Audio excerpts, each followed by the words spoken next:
Authors Tell All, a podcast by Shy Soul. She's bringing you author interviews, book discussions, and more. Stay tuned.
Hello, we have author Quan Millz here. Hi, how you doing?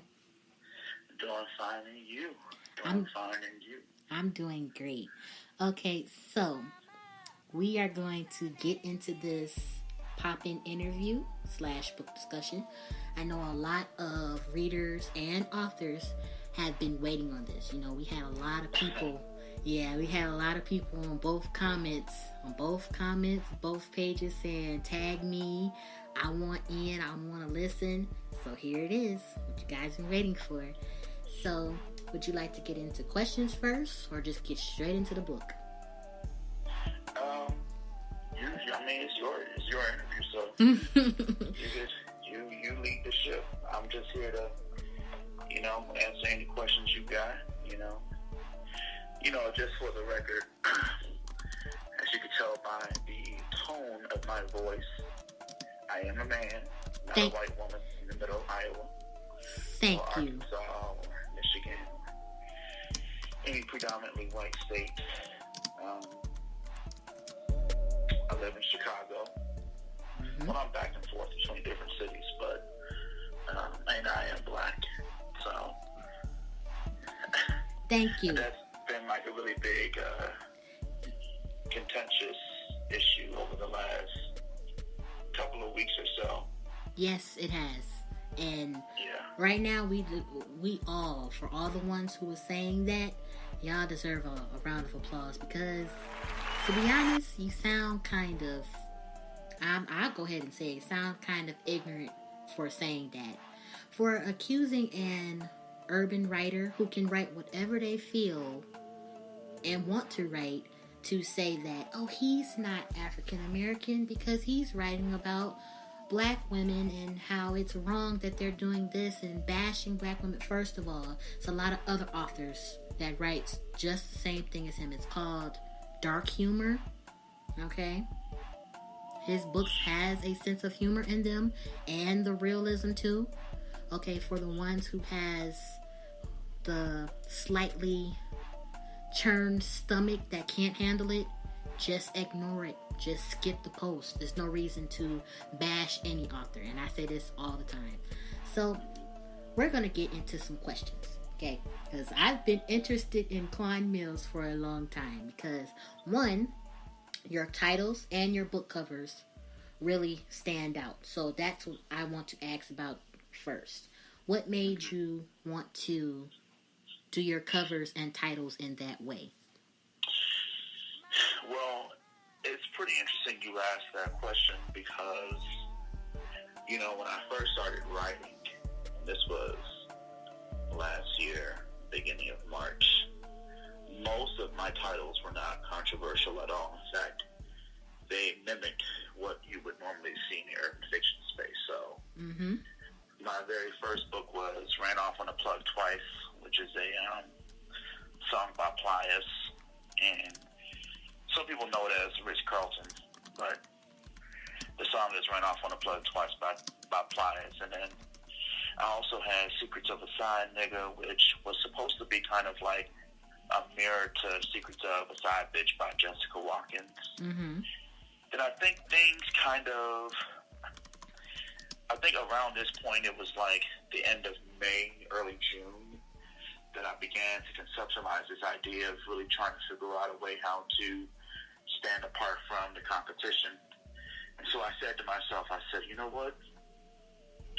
Everybody is pretty much using the same title, it seems. It seems like most people are reverse engineering the same title over and over again. So, and at the rate that books come out, you know, how can you truly make your book stand out from everybody else's? So then I was perusing a website to look for some covers, and I came across this one cover. And I said to myself, you know what? I'm going to use that for a book title called My Bad White Bitch. And I want to see how people respond to it. And first of all, I don't want to cut you off anything, but that really caught me. When I seen that, I was like, who else? That right there is what made me add you, follow you, look up your books on Amazon, everything. Because when I seen that, I was like, he bold. Who is this? Yeah. Yes, continue. Yeah, so, you know, when I did that, you know, at first I was like, well, I'm writing in a space that is primarily targeted towards black women. 99% of readers are black women, probably between the ages of like 18 and 50. So I said to myself, Quan, how is this going to really, you know, appeal to white women? But nonetheless, my intuition said, just go with it. See what happens. If it works, it works. If it doesn't work, then move on, experiment with something different. It worked. I mean, I literally made like probably close to $11,000 off the whole entire series. And that was like my second series book. Secrets of a Side Nigga was more like a urban comedy satire. It really wasn't supposed to be a real serious book. And I wrote that like in a day. But My Bad White Bitch was more like I would say definitely the second title that I put out. And I mean, I was blown away.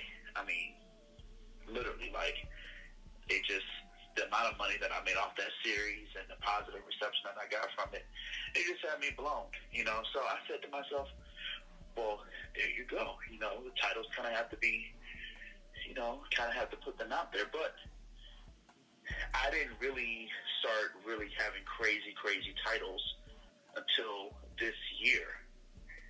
And the funny thing is, and let me just say this as a side note, people only see you when there's controversy or high-level publicity around you. Because from June up until December, I literally had quote-unquote normal titles. Tatiana, well, I don't know if you would consider Tatiana to be a normal title, but I had Tatiana, I had Finesse Queens, The Hottest Summer Ever, which is now known as The Coldest Summer Ever. a Chirac love story. I had all these different stories that had, normal titles, normal urban fiction titles attached to them. And so I remember joking with my business partner, and I said to myself, you can actually look up the posts on Facebook. Because I said to myself, I was like, you know what? I'm going to keep doing the normal stuff. But to foreshadow and to put it out there and to visualize how my following year was going to be, I told people, I said, I'm going to write a book called Pregnant by My Gay Stepdaddy. Mm-hmm. And it's going to be a #1 bestseller on Amazon. Obviously, many people took that as a joke, whatever. And, from time to time when I would, create titles and put them out there, I was really being serious. I was not trying to be funny or satirical or, I wasn't trying to mock, urban fiction titles at all. I was literally being serious. And so some people took offense to that because, obviously people can't differentiate between when somebody is being serious versus when somebody is being humorous over Facebook. And I get that. I understand that. Mm-hmm. And I think that also a lot of writers, especially if you're struggling and you haven't quite found your footing yet in the urban fiction space or just in the writing industry, period, a lot of people are very guarded about what they're doing. And so there was a time when, I would criticize some of the repetitive storylines and some of the quote-unquote business practices that a lot of urban fiction authors and promoters were engaging in. And while I was doing this in a way to be helpful to people, I think a lot of people were like, no, like there was a lot of pushback, mm-hmm.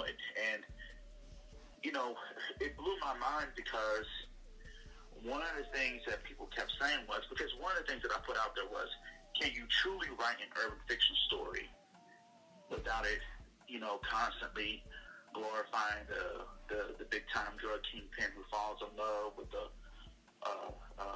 woman with like simpleton type of ambitions, and mm-hmm. a woman who just is the same stereotypical character that you often find being choked to death in, most urban fiction books, But people had like a really, extreme backlash. I got a lot of backlash for it. The reaction was so visceral from so many people that I said, you know what? Let me keep those criticisms to myself, because I understand that for a lot of writers, it's easy to get comfortable writing the same thing over and over again. Mm-hmm. I'm kind of guilty of doing that too. So, but anyways, going back to title selection. So when I put that out there, that I was going to write this book by Pregnant by My Gay Stepdaddy, I don't think a lot of people realized just how serious I was. And so, mm-hmm. Flash forward a year later, I did that.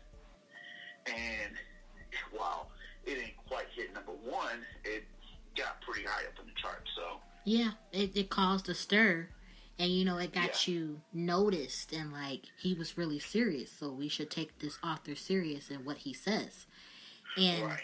That's what I think. Of course, all authors can't do that because they want to write what they feel is kind of safe. Mm-hmm. They don't want to branch out and really, they don't really want to just be like, I'm going to do this. I'm going to just go for it and just go dive into the deep end, and I don't care what happens with it, Well, and you want to hear my assessment about that, actually? Yeah, go ahead.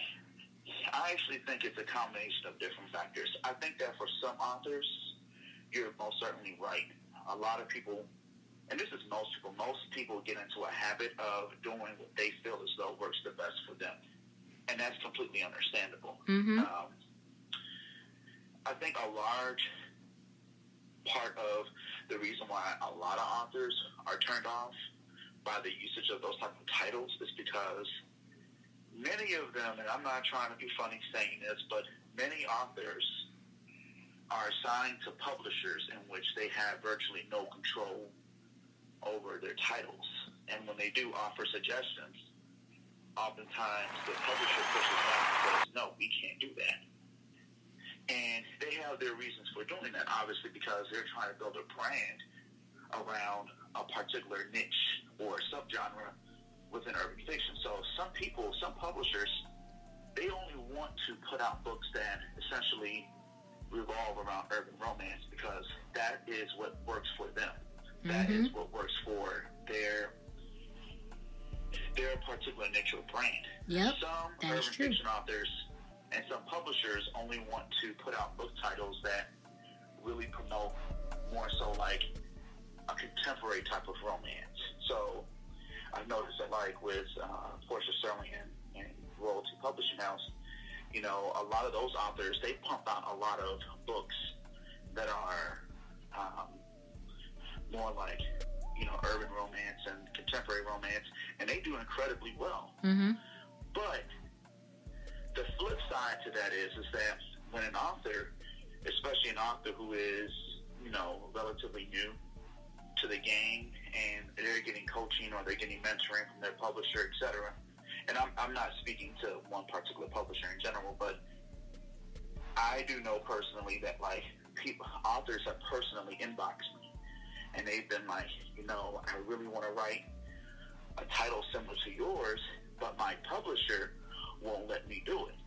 And here, my advice to that is that you have to respect what your publisher is saying, because on one hand, yeah, the crazy titles might work for me, Quan, Millz, and my brand, but it wouldn't work well for a publisher who is trying to build a brand around a certain type of, you know, niche or a certain type of subgenre that they want to be known to consistently put out.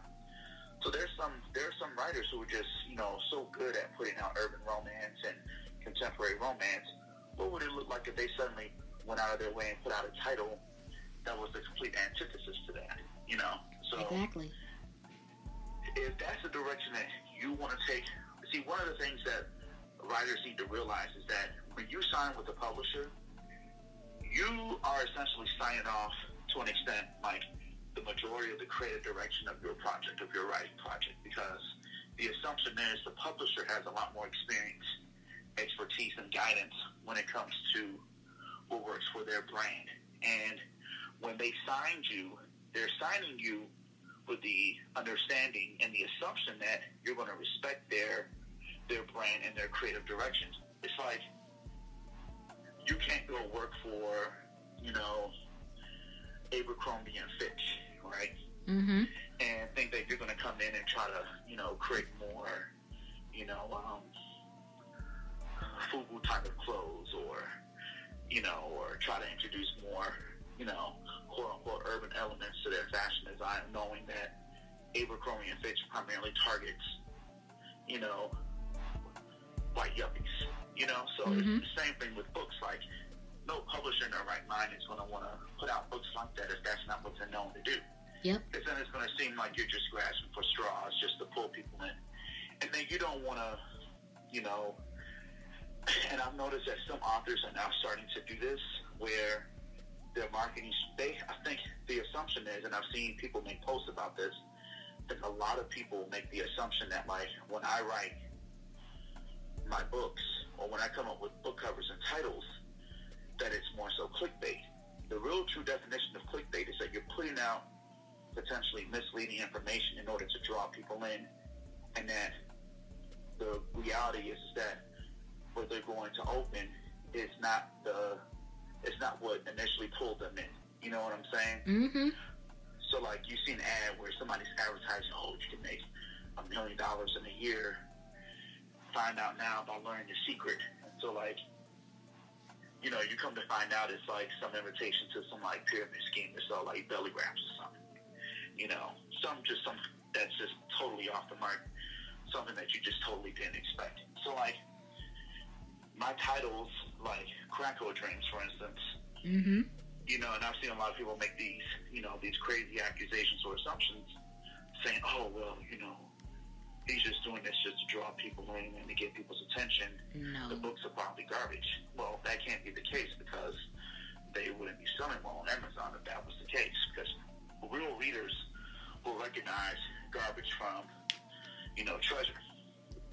And so Crackle Dreams is literally a story about a woman who who loses everything. Her husband dies. She begins to lose her job. Her family begins to melt down. She loses her job. And she's trying to figure out ways of how to survive. Talking about My Gay Stepdaddy is about a woman, a young girl, I should say, who finds out about her real biological mother after some legal mishaps. And her mother is a powerful evangelist down in Atlanta who's married to a bishop who is secretly on the down low. And the mother knows about her husband's real sexuality because the mother is nothing more than a beard, or she's pretending to be this man's wife when she really isn't. Mm-hmm. So,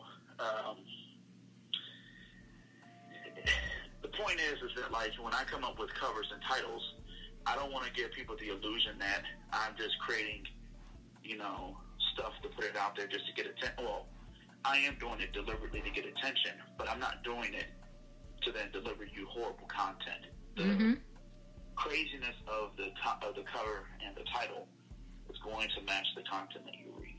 So, I know that was a long spiel, but I just want to put it out there. Yeah, that's exactly what this is for. And why it won't work for some people. This is exactly what this podcast is for. It's for the author's voice. And everything you said is exactly what I was thinking. Because, I'm an author too. So I completely understand. I'm not the author that's, oh my God, he's writing to belittle black women and this is that. No, because what is happening, what he's writing is actually happening.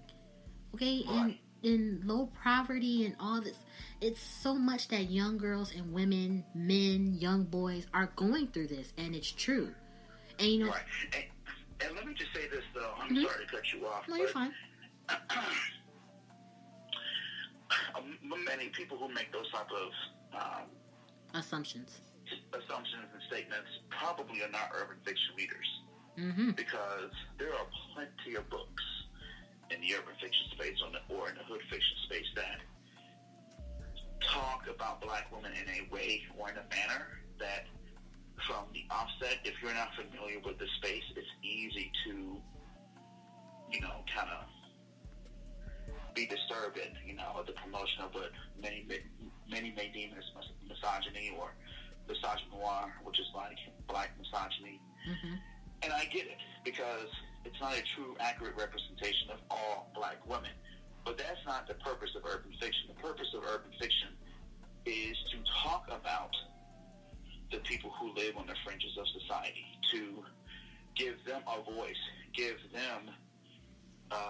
a reader a lens into the lives that people live, the people who don't make it to the mainstream.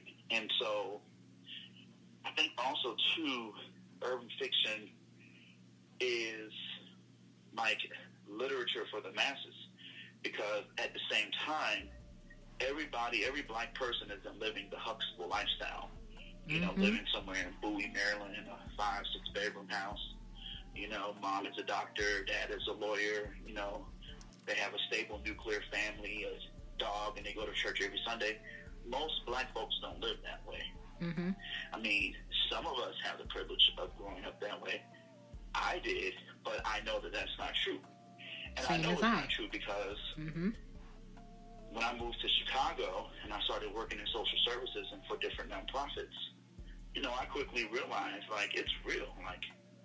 It's real out there. People really live a completely different reality from what people would expect, normal people to live every day.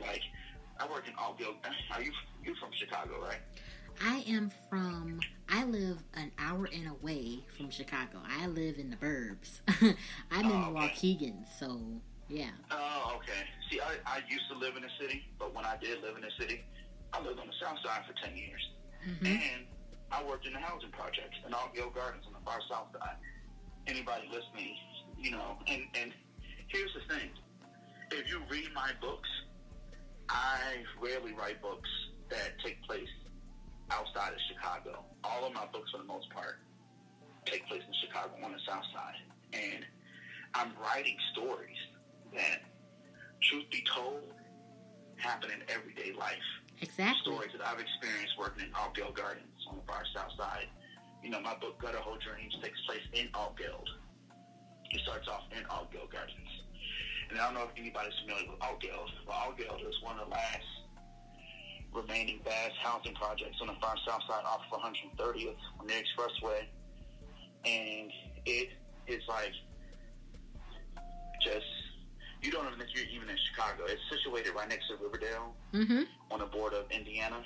Yep. And it's out there. The environment isn't even so much an issue.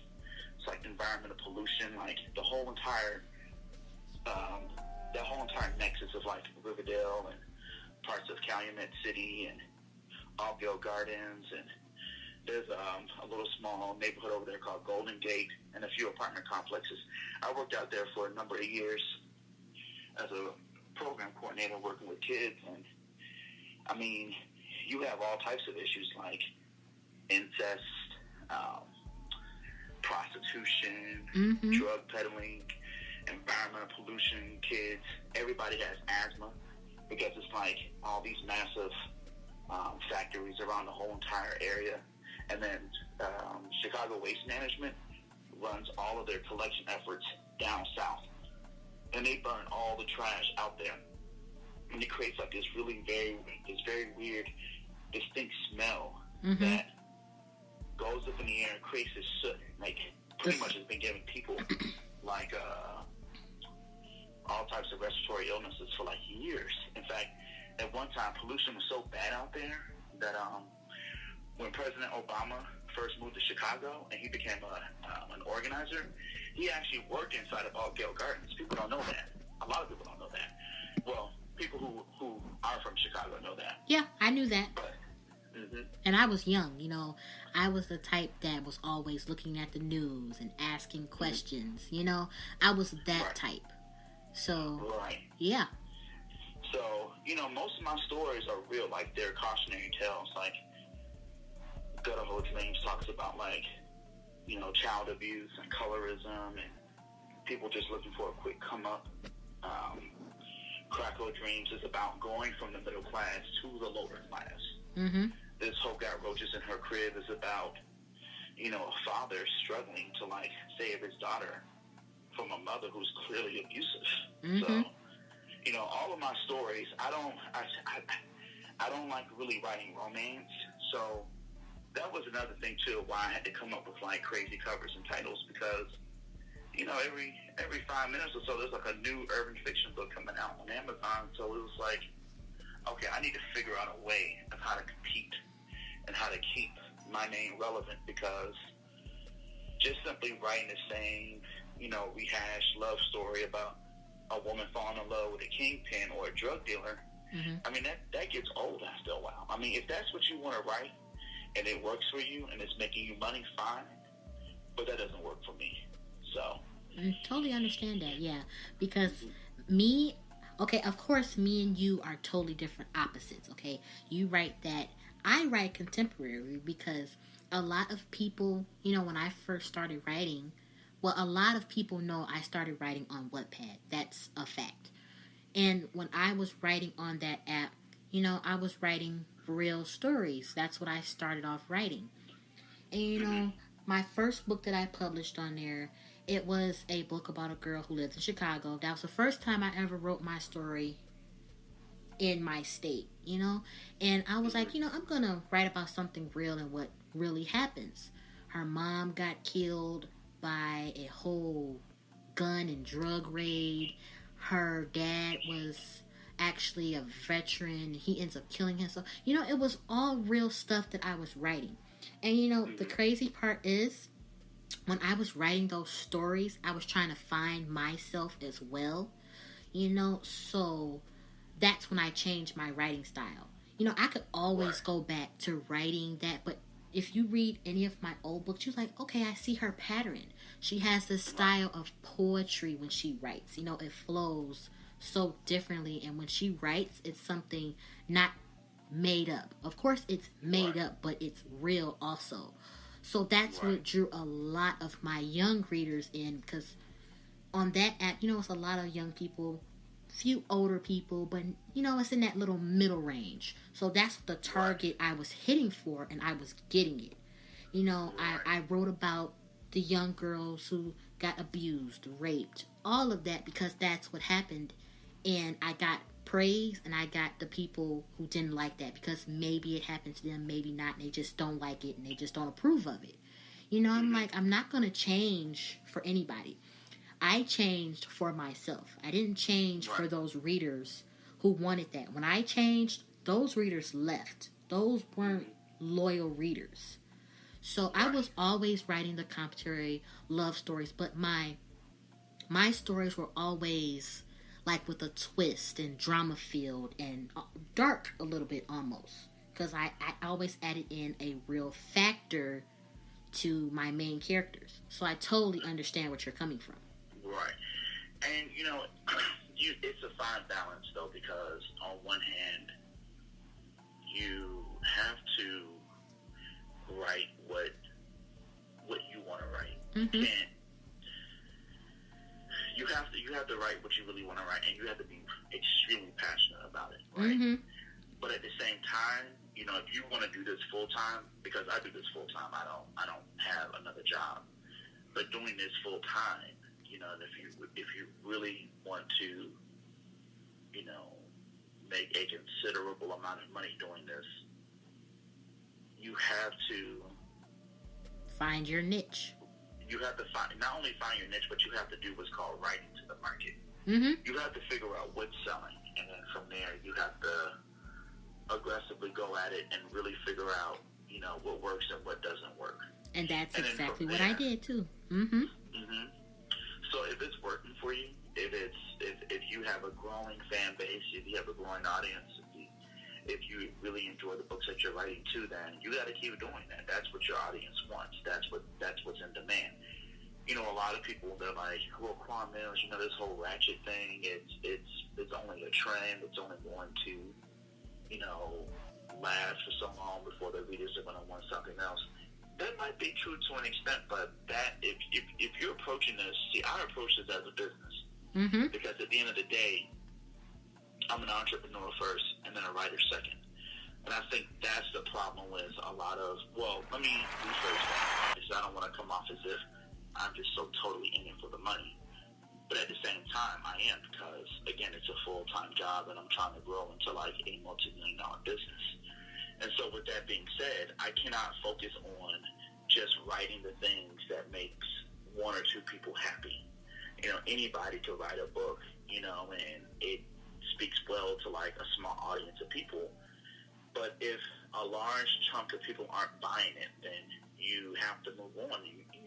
And as somebody who's trying to approach this from an entrepreneurial perspective, you have to recognize that and move on. It's kind of, if you have a restaurant and you're in the middle of, like, the city, let's say a good example is middle of the South Side, right? You guys on, like, 47th and Woodlawn, and you got, like, a shop that's selling, like, Indian cuisine. Will people come by and buy and support your food? Maybe, maybe not. Who's to say? But you're putting your business in a spot that, you know, I'm not going to use 47th and Woodlawn because that's probably a bad example. I'm going to say more like 63rd and like Austin, right? Mm-hmm. And you know, that's like in the middle of Inglewood, and you're trying to sell Indian food. That's a great example. That may not work. That's a great example. So like the same thing, you know, applies with writing. Like you have to really figure out what's going to sell and what doesn't sell.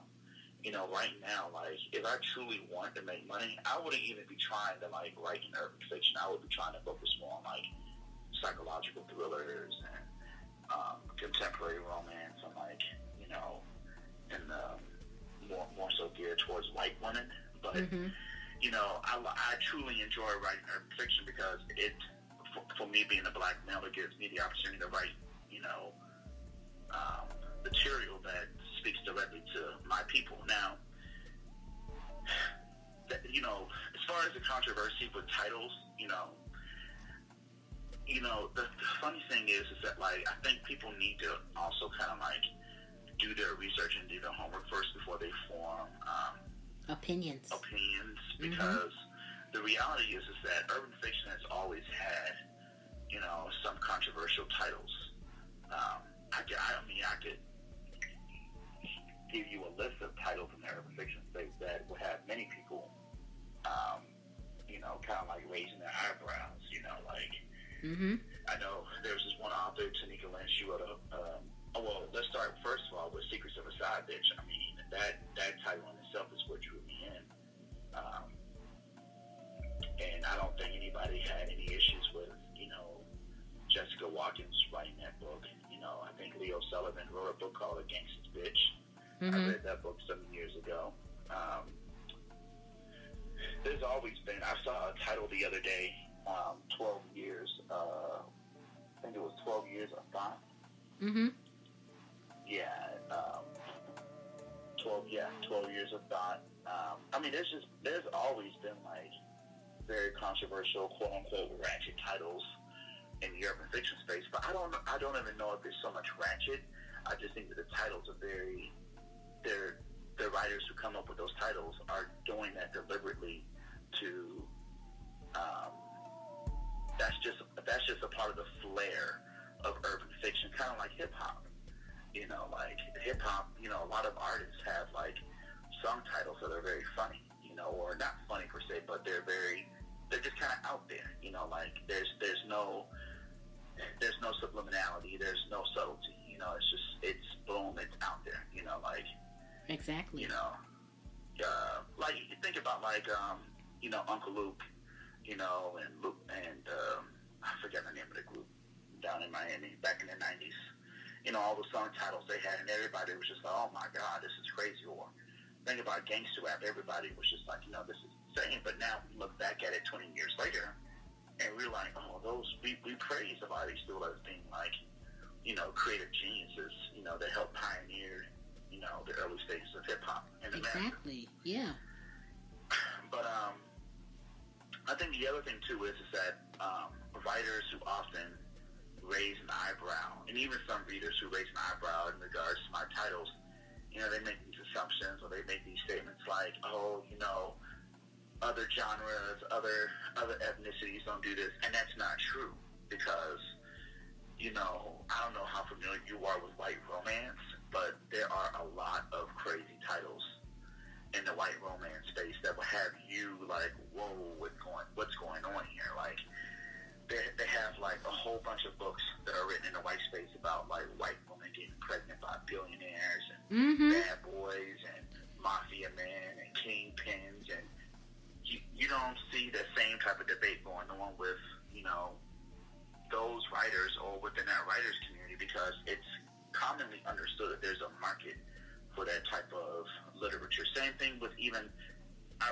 remember last year I got into reading, like, dark romance, which is, like, books written by women who write books that, like, detail, like, their sexual relationships with, like, sex traffickers and serial killers and just weird people. And it's really big. One of the authors actually was in a development deal with Showtime. And, I mean, it's huge. Dark romance is huge, and those books sell well, but nobody says anything. I think a lot of black writers, the problem is they're so tunnel focused.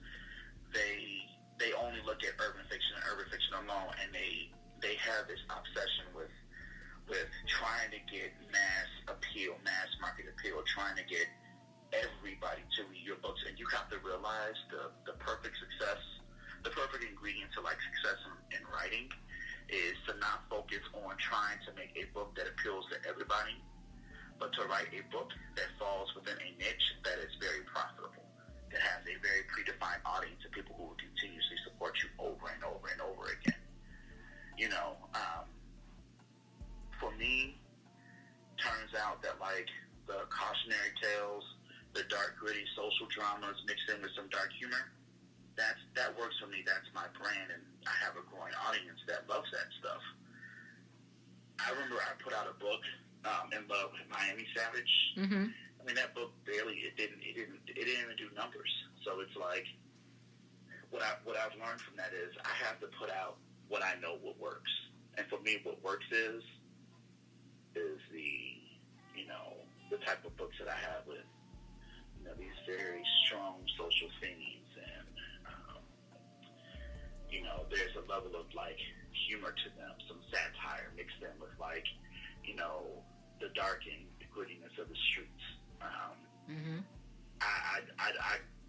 For me, that works. Like I said again before, that may not work for everybody. Everybody has to kind of figure out their own lane and drive 100 miles per hour in, you know, and take advantage of it while it lasts. Because who knows? I mean, maybe 5-6 years from now, there may not be much of a demand for it. Who knows? But what I do know is right now it's working. So. Very true. It is working for you, obviously. Yeah. Like, it's there. It's noticeable. And, you know, some authors can get upset maybe because of what you're writing or because of the success so fast. But, I mean, it's... Well, I suspect that there's some other reasons why authors might have some issues with me. And I don't think it necessarily has to do anything with...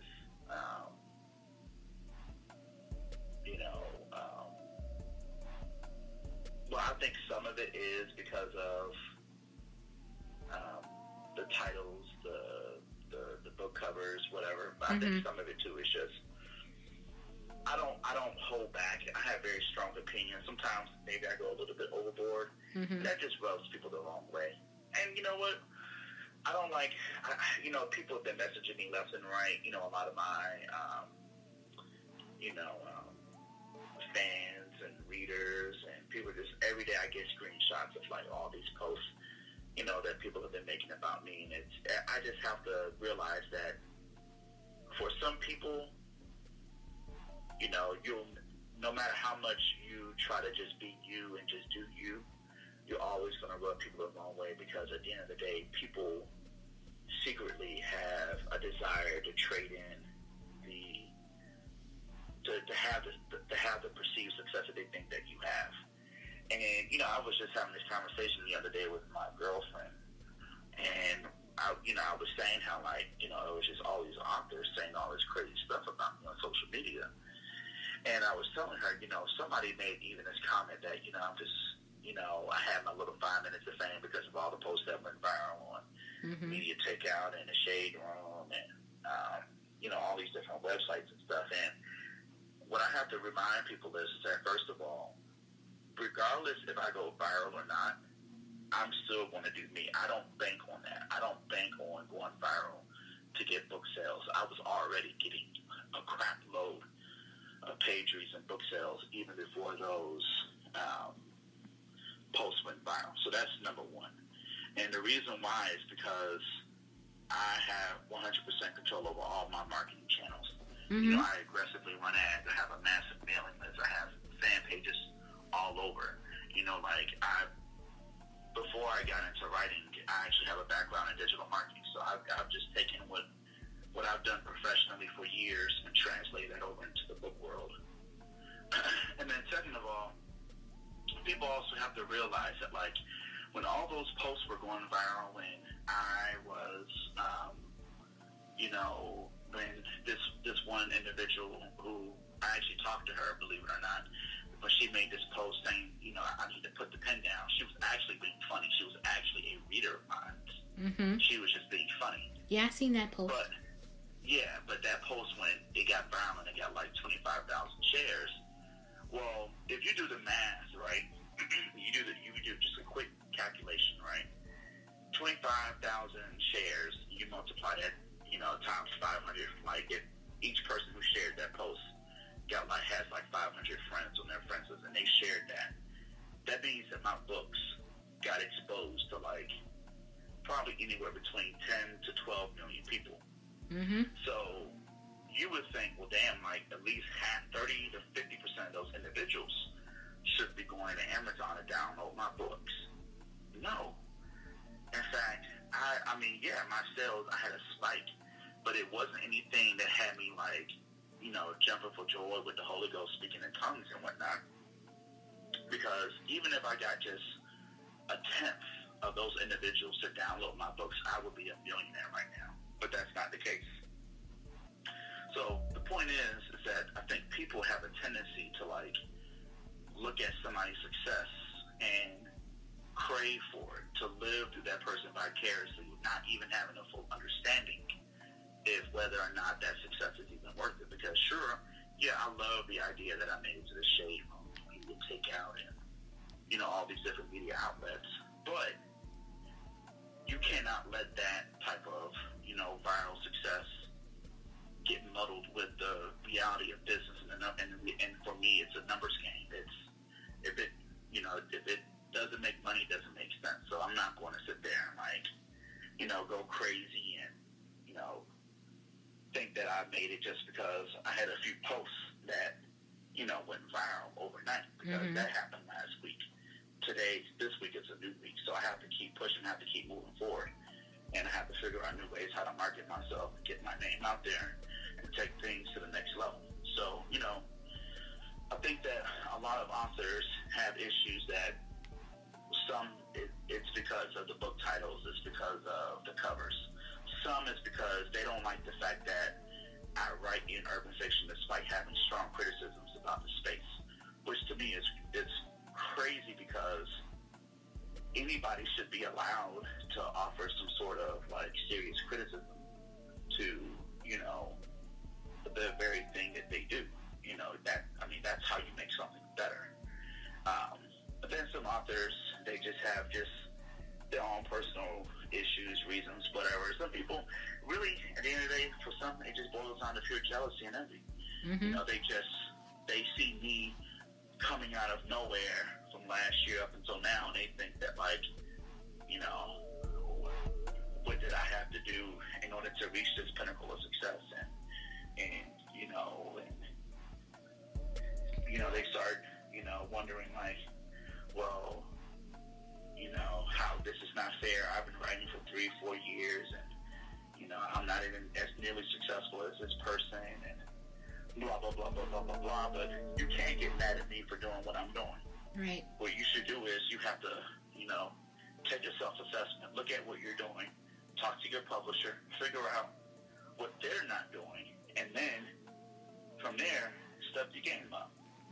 So, you know, the classic saying goes, don't hate the player, hate the game. And it's very much true in this situation. Like, you know, I think another thing, too, is that a lot of people, what I've noticed about being on Facebook and interacting with people, is that a lot of authors spend more time trying to build relationships with other authors and do this and do that, and, you know, they just spend so much time on social media that it gets to the point where that takes away from you really trying to focus, figure out this business, figure out the writing, figure out what really makes your, you know, your writing work. Can you hold on for 1 second? Yeah, sure. We can pause right now too.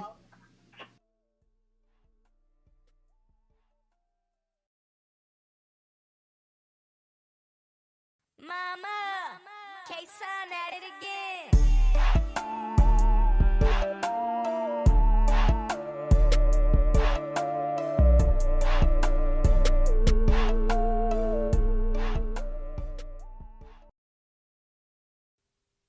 Authors Tell All, a podcast by Shy Soul.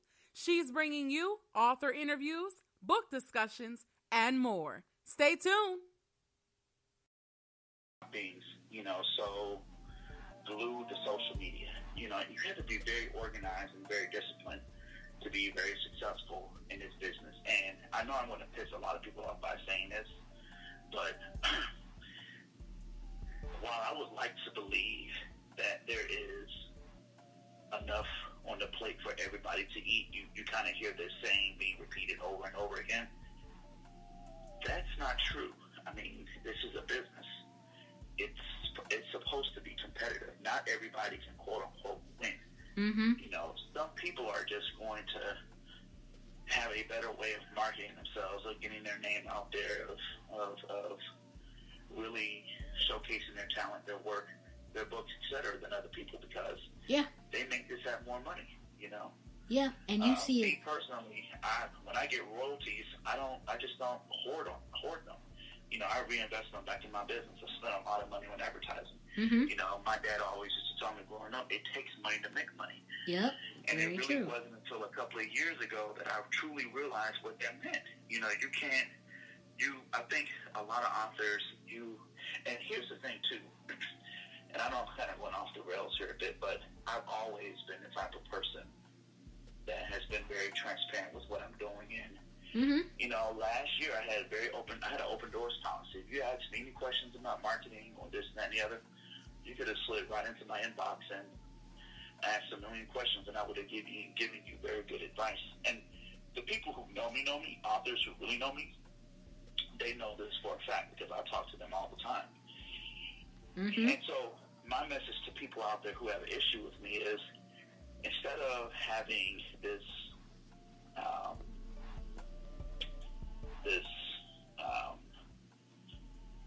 I guess this hate for me. Now I'm going to say hate because you've never met me before in real life to even have that type of emotion. If you feel that way about somebody who you superficially know from your interactions, limited interactions from social media, then you probably need therapy. But if you have, let's say, some negative feelings towards me or don't think too well of me, how about you say, you know what? I'm going to really sit and talk to this guy to really figure out what's going on in his head and really ask questions, probe, get to know him, you know? I talk to people on the phone all the time. You can always call me.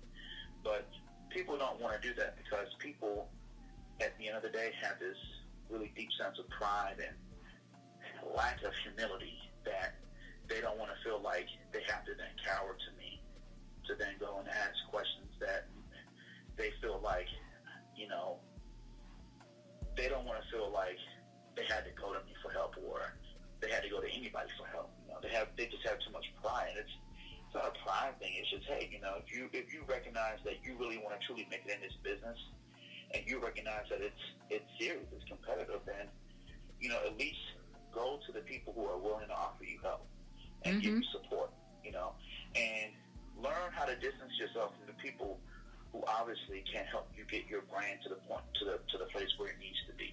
You know, that means even your publisher. You know, there are a lot of people out there who are publishers who don't know what they're doing, and they're giving a lot of writers really bad advice. Like, I've had to talk to many authors who have, you know, they've sent me their contracts, and I'm just like reading them, and I'm like, this is nonsense. Like, this isn't even fair, you know. And you know, a lot of publishers, you know, they keep telling their authors the same type of advice over and over again. Just stick with what I tell you, and you know, the readers, they will only read this, or don't do that, and don't do this, and turn in 1 million books a month, and you know, and then in return, all they're doing is they're just slapping the book on Amazon, creating a link, you know, and then posting it on Facebook, give you a couple of likes. A lot of times they're not even getting, like, you know, they're just buying pre-mades for your cover, and in return you're going to give this person 50% of your royalties. You know, that's not what a publisher is supposed to do. If that's your conception of what a publisher is, then you have to really go back and do your homework, do your research. And anybody should, before they sign any type of publishing contract, you need to do your due diligence, do your homework. Stop taking everybody's word for face value. Do your homework. Even if I tell you something, even if despite me being successful, go back and double check it. You know, go back and say, hey, you know what? I want to really make sure that Quan knows what he's talking about. You know, is this true? Is that true? You know, ask multiple people. Get multiple opinions. Stop just assuming that just because you see something, you just automatically assume, well, this is what works, and I'm just going to stick with that and keep it moving. You know, because that's the easiest way for you to fail.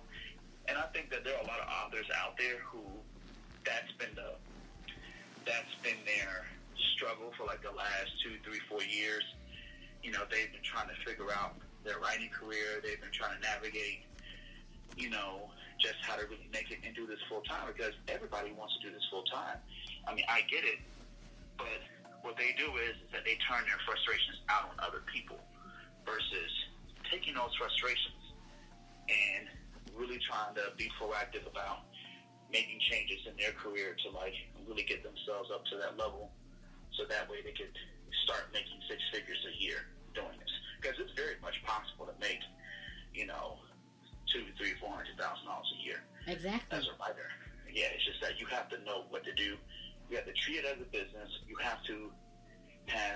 entrepreneurial ambition to go out there and to really create a brand for yourself and stop doing things in such a very simplistic,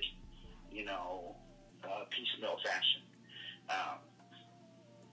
People don't even know this, but last year, while I was writing books, I was driving for Lyft anywhere between 60 to 80 hours a week. There were days I would get in my car and I would drive from like 8 o'clock in the morning, like on a Saturday, and not come back until like 7 o'clock the next day. Mm-hmm. Literally. Yeah, my auntie does it, so I totally know. Yeah. I was driving all over the city, all over the south side, the west side, going as far north as, Waukegan, going as far south. I was going all the way into Gary, Indiana, into Hammond, dropping people off. I just stopped driving like 3 months ago. Even despite the fact that I was making a considerable amount of money, because for me, again, it's a business. Put money back into your business. Just don't think that just because you get a $10,000 royalty check, it's all good in the hood. You have to spend a good amount of that back into your business, getting covers, growing your Facebook fan page, running ads, doing this, doing that. But people, they want it to be easy. They just want to be able to slap a book on Amazon and think that, readers are just going to flock to them because, they think they wrote like the greatest urban fiction literary masterpiece next to, Iceberg Slim or Sister Soldier. It doesn't work that way, It's I don't want to say that it's a cutthroat business, but it can be, especially if you don't realize that there are people out there who are going to be very aggressive and very diligent and on top of trying to really win and dominate the charts. Exactly. And that's my mindset. Like, I want everybody to win. Obviously, I want everybody to, do this full time and enjoy, writing for a living. But at the same time, I know that that's not possible. There are going to be some people who, it's called the top 100 for a very reason, Not everybody is going to make the top 100. Not everybody is going to be number one. Now, do you have to be number one or number 100 in order to make money? No. And I think that's another thing, too. Like, rankings, while they definitely do matter and they correlate with how much money you're going to make, at the same time, it doesn't always matter. I have books right now that are not in the top 100 that are still making me, a lot of money a month. Yeah. But for me, like I said, I'm very aggressive about this. I have a methodology that I follow. I have a brand and I'm trying to build, and that's how I treat it. So, and I think that type of bullish aggressiveness and coupled with my strong opinions and just my, in-your-face marketing tactics rubs people the wrong way. And, I've had plenty of people tell me, you're doing too much or you're doing this or you're doing that. And I'm like, it's whatever. It's working. Believe me, I've heard it too, because you've seen how hard I've been working because, I'm a new author. I'm not that new, but I am new, if that makes sense. So you've seen how hard I've been working with making my own trailers, with promoting my own book, starting my own promotion, and all that. You've seen okay, she's really working very hard, and plus she has her own business, so she's working hard twice, to make herself known in what she loves to do. And I love both. I love graphic design and I love writing. It's been a passion of mine for a very long time. And, my book, I wasn't even, when I put my book published, I was like, okay, my book is going to do good. I always humble myself. That's a known fact. I've always humbled myself. I said, I don't care if my book doesn't top the charts. If it does, that's amazing. That's good that I did that. And, it did top the 100 charts. And I was surprised that me just being myself and being to myself and writing what I love and what I worked hard on is actually paying off. I was so shocked and in awe. And That can happen to other authors too. But then you have the authors who just expect it to happen, like you said. They just expect, like, I just made this bomb book. Just like you said, I just made this bomb book. It's going to be it. And it might not be, and that's okay. You still might get 5-star reads, and you still, of course, you're going to get a 1-star, 2-star. I mean, it's going to happen. You're going to have readers who don't like your work, and that's okay, because you can't please everybody. And I say this in every podcast I make with every author I talk to. We all know that we can't please everybody. We all know that we had to learn how to take criticism. You know, I had to, because I'm an artist too, so I had to learn criticism both ways with my art and my writing. I already know there's a lot of people who's not going to like both at all. And, you know, I got the hate comments, and I got the people who were like, oh, I didn't want this that way. Why did you make my art like this? And that's what you wanted me to make. It was just that in your head, you wanted it to be how you want it to be, and that's what I gave it to you, but that's not what you wanted. You know, that's not how things go. So, you know, I'm young, okay? I had to learn how to take the criticism, and I did that with Wattpad. I prepared myself for this because I knew jumping into getting published, putting a book on Amazon, selling paperbacks, marketing myself, and plus I'm going to school for business marketing. I knew how to prepare myself for this. I just wasn't going to write a book, find any old type of publisher, and then be stuck. And then be in my room crying, or on my mom or dad's shoulders talking about, well, I thought it was going to be this or that, when I did not prepare myself. And plus, they prepared me for it too, because they knew what kind of industry I was jumping into. Right, exactly. And, you know, the biggest takeaway I could give anybody who's listening and they're an author and they, you know, and they really want to, you know, like, get to a certain level of success. First of all, you have to, like I said again before, you have to write what you really want to write, but at the same time, you really have to treat it as a business.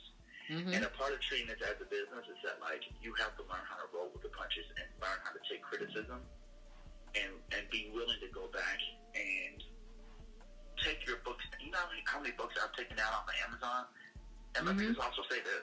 The very first book that I've ever written, which was written under a completely different pen name, I only made, guess how much money I made? How much? Just take a wild guess.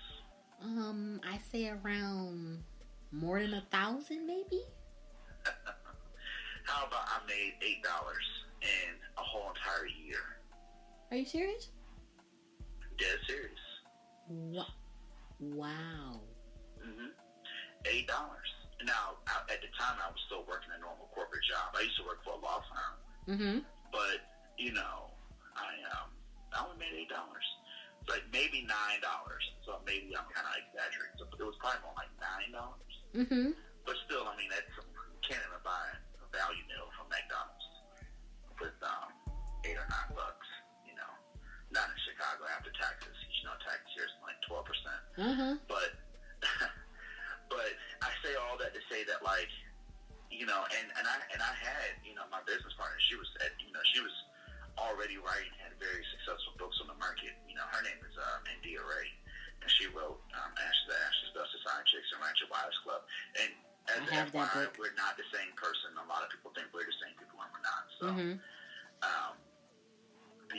you know, she told me, she was like, you know, it's not going to sell, but I was hard-headed. I wasn't listening to her, and it did not sell.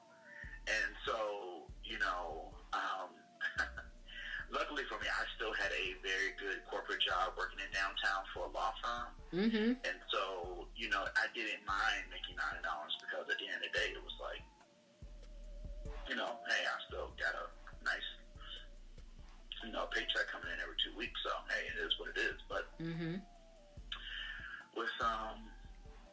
with that being said, I said, you know what?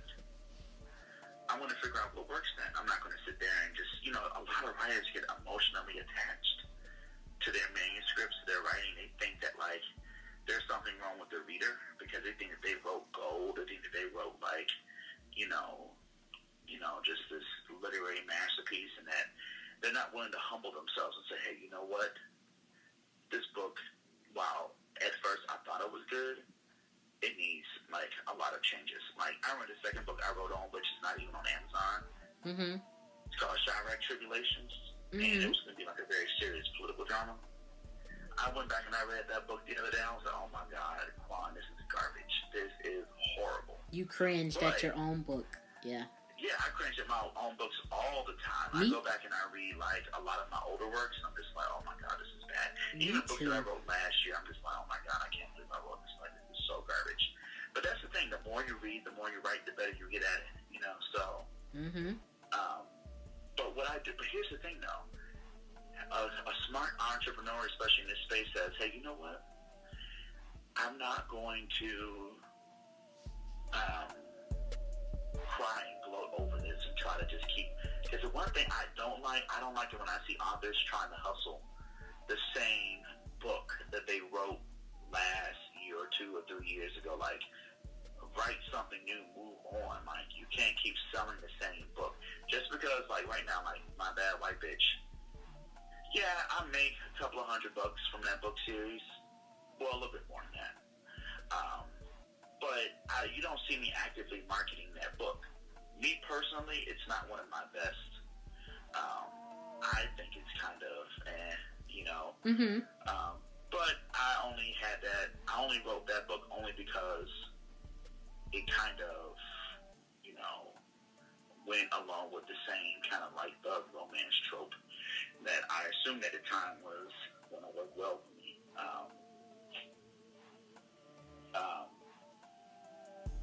But, you know, even with that book, you know, I might take it down and rework it, or just... Yeah, rework it, yeah. Even despite the fact that I made a lot of money off of it, but still, I feel like I can take that book down and rework it and market it under a different, you know, cover and everything. Because I had a lot of readers who were like, they would never read a book with that type of title because they feel like it's glorifying white women. And to an extent, they're probably right. Even though the book doesn't, it's not really about that. But, you know, like I said, you know, you really have to treat this as a business, and you cannot become, like, so hardcore attached to your writing. You have to really learn how to disabuse yourself from the book and say, hey, you know what, readers did not like this, I'm going to take it down and rework it and change it. And that's one of the beauties about Amazon, is you could do that. You can take a book down and say, hey, you know, it didn't work.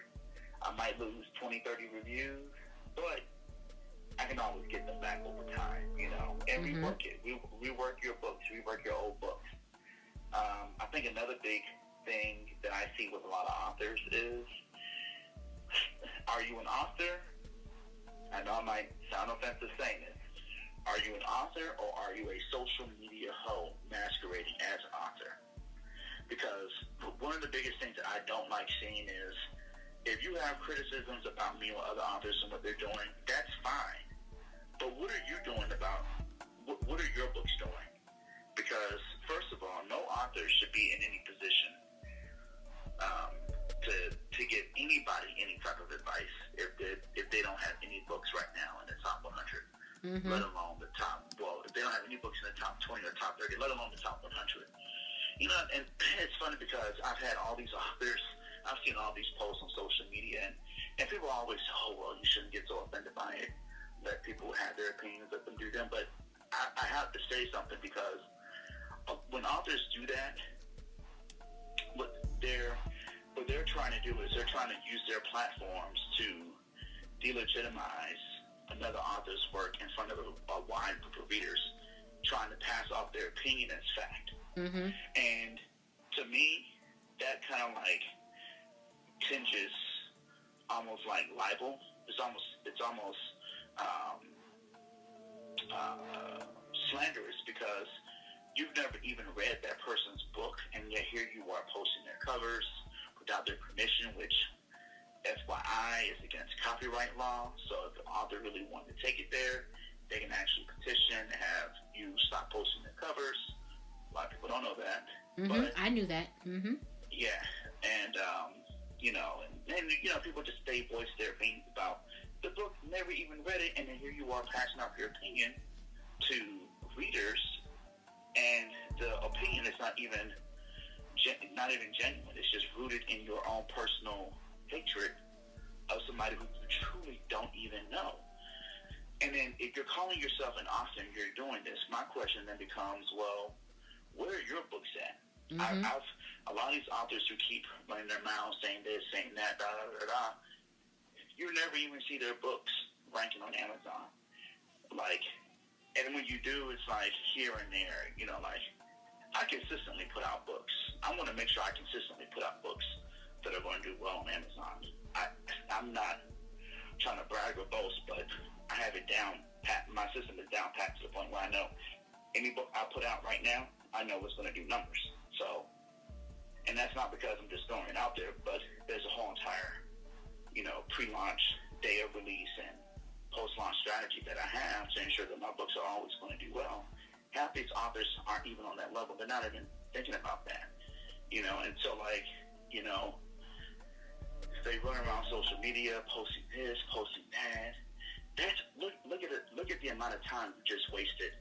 You know, there's one author spending hours all day long going on viral posts about me, trying to dissuade people from buying my books. Now, if she was smart, she would say to herself, you know what? I just wasted 8 hours trying to convince 10 people not to read my books. Because here's the thing. When people want to do something, they're going to do it. And sometimes your opinion doesn't even matter. It's kind of like a little kid. You can tell a little kid all day long, don't go in that room and put your hand in that jar. Because they feel like there's something in that jar that you got hiding away from them. Like maybe you put some candy in there or something. Like, who knows, whatever, right? I mean, this is what little kids do, right? Mm-hmm. And their curiosity is going to always overpower the warning that you give them. And little kids, when he gets the opportunity or she gets the opportunity, once you leave or you close your eyes, what are they going to do? They're going to go off, open up that little jar and get whatever it is that you're trying to hide from them. So my whole thing is, like, the point is, stop worrying about what other people are doing and just worry about you. Worry about your own writing career. Worry about your own brand. Stop trying to spend your time tearing down other people when you should be using that to build up your own brand. Mm-hmm. That's how you become successful. You don't see McDonald's selling hamburgers simply based on just tweeting out all day long how much Taco Bell or how much Wendy's sucks. No. They have like an extensive team of people that come up with new products that they test out with, you know, people, and they figure out what's working and what's not working, and they put them on their menu. Their customers come and buy it. If it sells well, they expand. They keep it going, you know. But as an author, if you're spending a lot of time on social media, and maybe it's not even necessarily tearing down other authors or criticizing this or criticizing that, but just being negative or just posting. You know, I see so many authors posting like garbage all day long, sharing all these crazy videos and fight videos and just dick prints and just I'm sorry, excuse my language, but all these pictures of just like you know, stuff that I'm just like, how does this help you truly? And you know what? Here's the thing. I used to be guilty of this when I first got on Facebook. You know, on the Quan Millz, I was posting all types of crazy statuses, like talking about, you know, side piece Tuesday or side chick Tuesday or side bitch Saturday and stuff like that. And I stopped doing that because A, it's offensive to some people, and then B, it's like, I'm an author. Why am I making these crazy statuses that don't really promote or elevate my brand and my books? Exactly. You know what I'm saying? So like, you know, so that's my second nugget of advice. Like, stop spending so much time on social media. You know, like, because here's my thing. All them hours that you spend posting this, posting that, talking about this person or that person, you could have been using that for your word count for the day, using that time for your word count to hit your word count. You know, like, I try to write at least anywhere between 6,000 to 8,000 words a day. When I see authors complain, oh, I need to really write this book, I'm like, well, if you weren't spending an hour writing status after status, you would have already had 1,500, 2,000 words. You know what I'm saying? Yep. Me, So, I completely shut myself off. mm-hmm. You know, I shut off my phone. Well, not shut it off, but, you know, cut off the ringer. I may have my music on, have my little incense. You know, create me a nice environment to write. You know, my little space. I tell my mom, because, you know, I'm in college and everything. So, with my mom, my dad, I tell them, I'm writing. Let me have my peace. You know, let me write and just have my space. You know, I'll be all over my room, from the floor to my bed to my desk, writing. Because I'm in my space and I'm not being bothered with text messages, social media. And, you know, you don't hardly even see me posting anything on Facebook. I really don't. Yeah. I really don't. If it's my book, if it's my book covers, my trailers, me promoting people, me supporting people, I am doing that. That's what I'm doing on Facebook. I may say a post. If you see me post something, I may be upset about something because of an author or anybody else who may have said something offensive to me, may have done something, you know, and I make my post, I make myself clear, and that'll be that. And you will not see me post anything else for maybe weeks or months or anything like that. Right. But I'm staying attentive with my readers and stuff on other social media, because I really, at this point, you know, I utilize Facebook, but I don't care about it.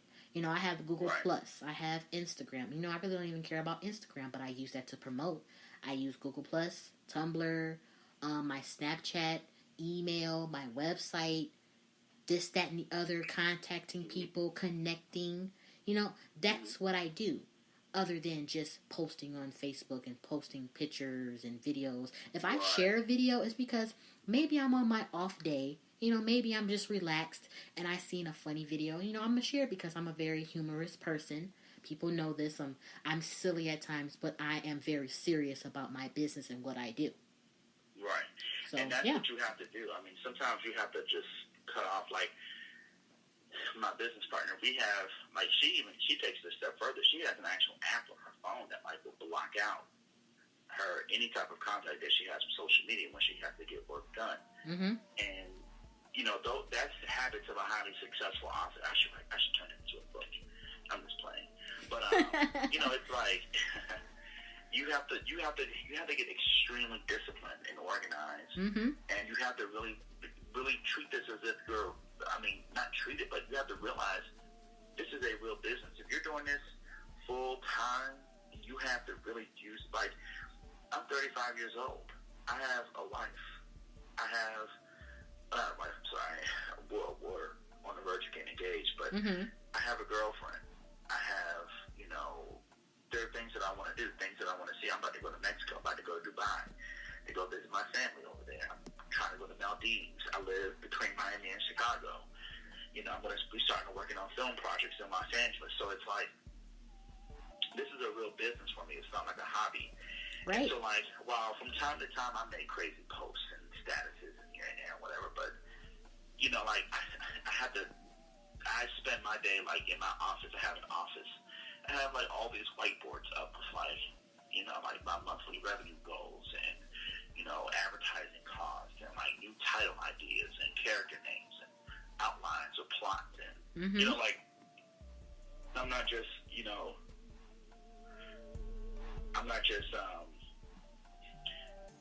just out here, just treating this as, like, I think a lot of people like the idea of being full-time, but I don't think they really realize what being full-time means. You know what I'm saying? Yep. So, like me, I'm full-time. I'm full-time with writing, I'm full-time with college, and I'm full-time with my own business that I created. So I totally, everything you're saying, I totally understand. And people told me, he was like, you know, this is going to be, you know, a lot that you're putting on yourself. And I said, I know, and I'm prepared for it. I'm a very hardworking person. I stay up to past 5 a.m., as you know. I stay up to past 5 a.m. working on a book, trailer, cover, everything. I keep myself busy with my work. You know, and I love doing it. It's not like I'm doing something that I don't love. I love doing this. I love writing and I love my designing. That's what I love to do. And I plan on, in my further of my career, I plan on making it bigger than it's already beginning to be, with this podcast. I'm moving on to more stuff, more ventures, and it's working for me. And and I want to say one thing. I had an associate, right? And we hadn't talked in a minute. We went to high school together, hadn't talked in a minute, and she was like, "Oh, how you doing? Are you still..." No, she said, "How you doing? What you doing?" I said, "Oh, I'm doing fine. I'm writing my book." This is everybody who knows me. This is what I'm doing. I'm writing or working. So I was like, "I know, I'm writing." And she was like, "Oh." And you hear the tone of my voice. The way she said it, I was like, "Oh, yeah." Yeah, she was like, "Oh, you're writing? You still do that? You're still writing those ratchet urban books with the ghetto names?" I paused, right? I was like, okay, let me set her straight, because we hadn't talked in a while, and at this point, you're not even too much my friend. I don't never call anybody my friend. I call them my associates and stuff. I keep my boundaries. And right then, I was like, yep, I'm so glad I kept that boundary. Because first of all, honey, this is my 9 to 5. That's something I love to do. Second of all, you've never read none of my books. Ever. Okay, you bought it. Okay, that's cool. You tried to support me. But how is saying that my books are ghetto and ratchet because it's in urban fiction, and I'm using air quotes, that urban fiction, all of it is ratchet and ghetto? That's lies. Okay, that's not true at all. Because what I write is contemporary romance. Okay, I'm writing about couples, romance, breakups, crime, all this, all in different storylines. Everybody who knows how I write, they've never seen me have a made up black name in my book. Ever. Like, none of those names in books that you can't pronounce, that you can't even look it up on Google or anything like that. Nobody, and that's true. And that's not us as African Americans, black people, that's not our fault that other people came up with that. And that's not what I put in my books. And she had the nerve to try and say it in a scuffed way. Like, don't get mad because of the job you're doing. It's not what you want to do. Because I'm actually doing something that I love doing. And we're both the same age. My rebuttal to that is, not to you, but to your friend, is that, I used to get this all the time. And, and I still get that to this day. I have a lot of, family members and friends who might laugh at the idea that I'm actually, because if you know me in real life, you'd be like, what the hell? Like, this is, like, you have a master's degree. You're like one of the smartest guys I know. And you were this, you were that. Like, how are you writing these books? And I'm just like, but you don't even know what they're even about. Right. So the funny thing is, when people make these type of criticisms, I actually laugh and I relish in joy because, to me, I'm like, well, good. Don't support them and don't leave them, because I don't want you trying to write them, trying to make it more, trying to, make money off of this, that, I think a lot of people, they see urban fiction, they think, oh, those books don't make any money, and nobody really reads that, and I'm like, little do you know. And right. So, I always told people, I was like, you go into any major, retail outlet like Target, Walmart, yeah, you're going to see some contemporary urban romance or contemporary romance books in there, Eric Jerome Dickey and Mary Honeybee Monroe, Mary Monroe and then Mary Honeybee Morrison. Those are two separate authors, Brenda Jackson and stuff. But you're going to see a crap load of Treasure Hernandez and Lisa Santiago and Carl Weber and Quan, Ashley Jaquavis. You're going to see Blake Carrington. Like, you're going to see so many urban fiction authors.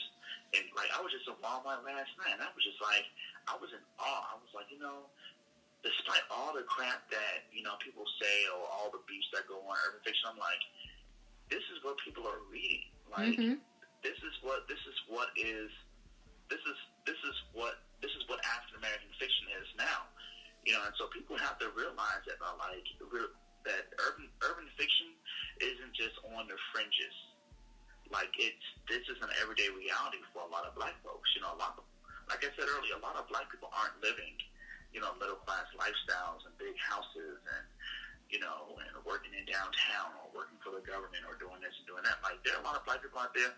There's everyday, ordinary, working-class black folks. I mean, that's urban. I mean, like, you don't have to say that the daddy's on drugs or the mama's a hoe or this, that, and the other, but you could certainly have a family, like an everyday, average, ordinary black family where, like, they just have to deal with everyday, normal people issues, like maybe the son is, like, you know, on the verge of joining a gang, or the daughter had been raped by, like, somebody in her high school, and the dad wants to kill the guy, but he has to control his emotions, or, you know, or maybe the father, like, a story that I actually want to write is about a father whose wife dies from a massive heart attack, and he now has to raise all three of his sons by himself, and he has one son that gets caught up in the streets, and another son that's kind of doing his own little thing, and another son that, you know, is really good in school and stuff. So here he is trying to juggle to raise a family in the middle of Miami, you know, and doing his best to keep things afloat. And then he himself starts to succumb and gets addicted to drugs, and everything starts to unravel. And then once he gets himself clean, by this point it's kind of too late because his family's kind of gone off into, like, you know, doing their own little thing and whatnot. But that's urban. I mean, it doesn't always have to be like ratchet, you know. Exactly. And that's not what she understood, because, and I was not about to argue with her at all, because I'm not going to argue with nobody who's ignorant and doesn't know what their own people writes. Okay, all authors do not write, all black authors do not write no ratchet books. We do not write all that. We write self-help books. We write memoirs. We write anthropologies. We write paranormal. All these different type of things, which I want to fall into. And I've actually written some urban paranormal stories and some like thrillers. Yeah, like that is stuff that I grew up on. I grew up watching the werewolves and all that little stuff and witches. I want to write me a witch book too. And I told my publisher when I talked to her before I even signed, she said, you know what? She said, I already seen your work on that app that you were writing on. She was like, and I've been wanting to sign you. And she said, I'm glad that you want to fall into different genres, and I'm not going to stop you from what you want to do. I'm not going to control what title you want. I'm not going to control what your characters' names are. None of that. I'm going to let you have full creative control and let you shine like you should, because I've seen, this is everything she said, and I said, you know what? I can learn from her because she has the experience and she actually wants to make her authors grow. You know? And for her to be like, yes, you can have all the creative control.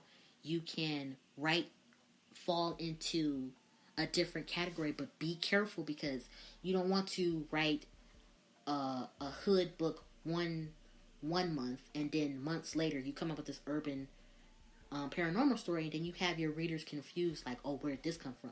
You have to do it in a sense that, you know, the transition. Right. Like, you have to build up to that. You have to, you know, psychologically prepare your readers for that. Exactly. One thing I want to experiment with is urban horror, because I've been watching closely Shanique Spate and his books, and they do really well. And so, but the thing is, that's his brand. So you kind of have to, you can't just, and that's the thing too about a writer. You have to really know your lane. You have to know. You have to know what your tick is. That can't work for everybody. I think I can write urban horror because I'm already like a very well detailed, gritty, dark type of person. Like, I know this might sound kind of funny, but one of the books that I'm going to be working on pretty soon is called This Hoe Got Chitlins. This Hoe Eats Chitlins. I seen that title. I'm so sorry. But I seen that, and I'm not going to even lie, I was on the floor. And I was like, what is this going to be about? It's going to be a psychological thriller. I was like, this has to be deep in some sense, you know? Yeah. And I'm not gonna say what the plot is going to be. Oh, no, you don't have to. It's going to have people, like, messed up in the head. Because I will have you back on my show, and we can do a full book discussion on any book you want to do, a new upcoming book, anything. I tell all the authors that we can have a full book discussion and just go in and have fun, and you know what I mean? And like what you said, like what my publisher said I can do, because she knows I want to dive into different genres, is when they have anthologies, or I can just experiment with short stories, because I am a very detailed person. And you know, I hadn't had writer's block in so long until recently when I was working on my short story. And because it's a dark, very, very dark, twisted love story, love triangle. And it's a mix between ID channel and Fatal Attraction. You know, I have always wanted to do something like that because I love crime. I love the bad female characters that has that twist to them that you don't want to even mess with them. Like, they have that look in their eyes. Like, that's all what I want to capture in my book. I am a very detailed person, you know. And you know, I was going to say that actually, so I would actually encourage you to really pursue that, because that's actually something that's very, like, in high demand for just authors in general, like, you know, white or black, domestic noir.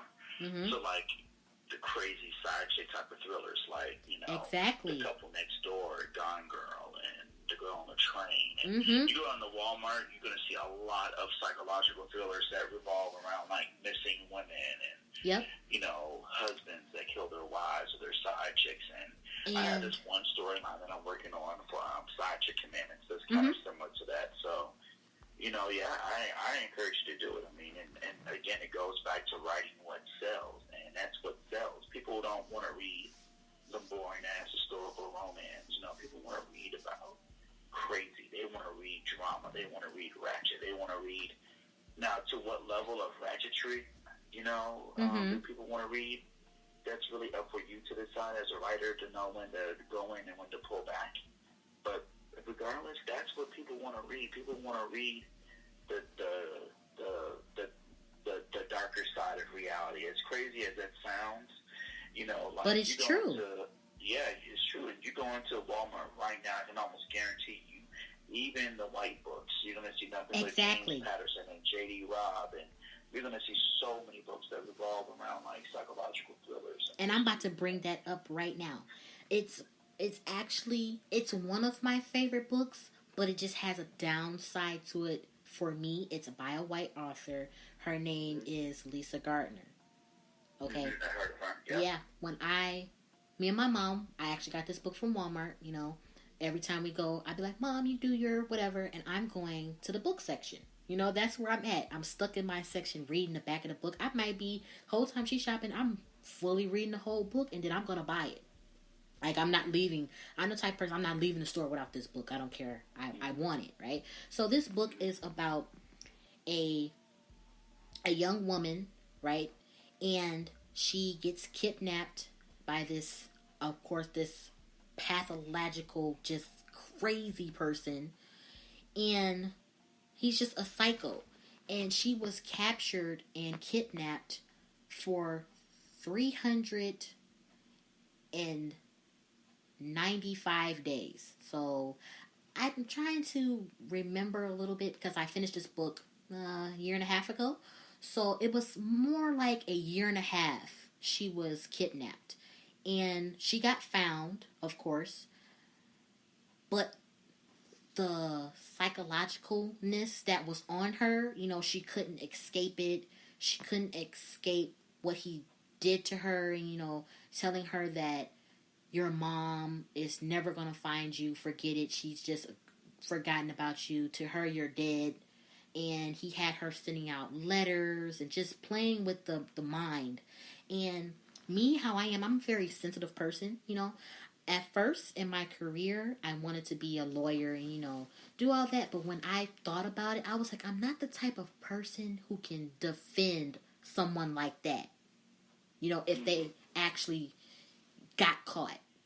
and the girl is still alive, or even if she did. I'm not the type of person that can handle it.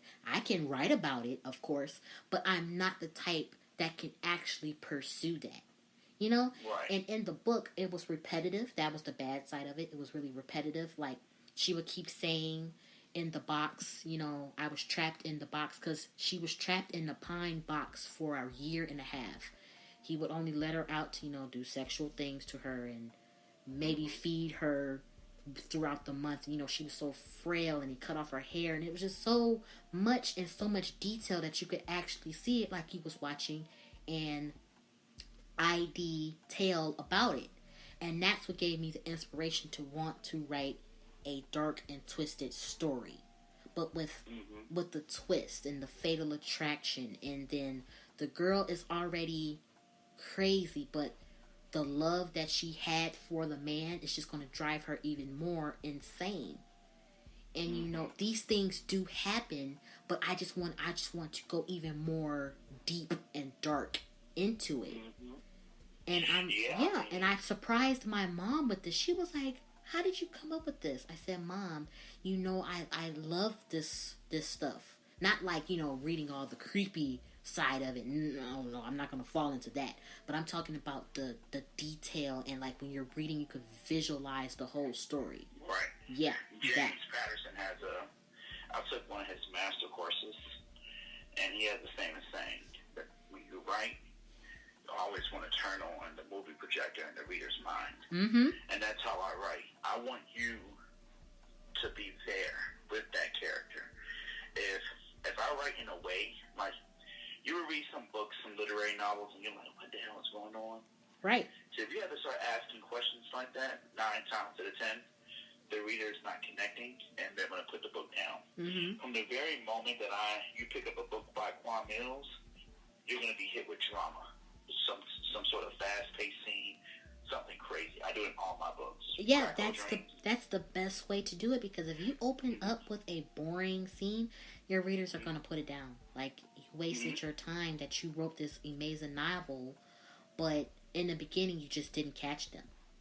Right, exactly. And that's really the key to Amazon, and really trying to really crack the code and selling a good book is you got to focus on that cover, the title, and the first 3 chapters of that book. And that's what I did with my book. Those 3 chapters aren't good, the readers they're not gonna continue reading.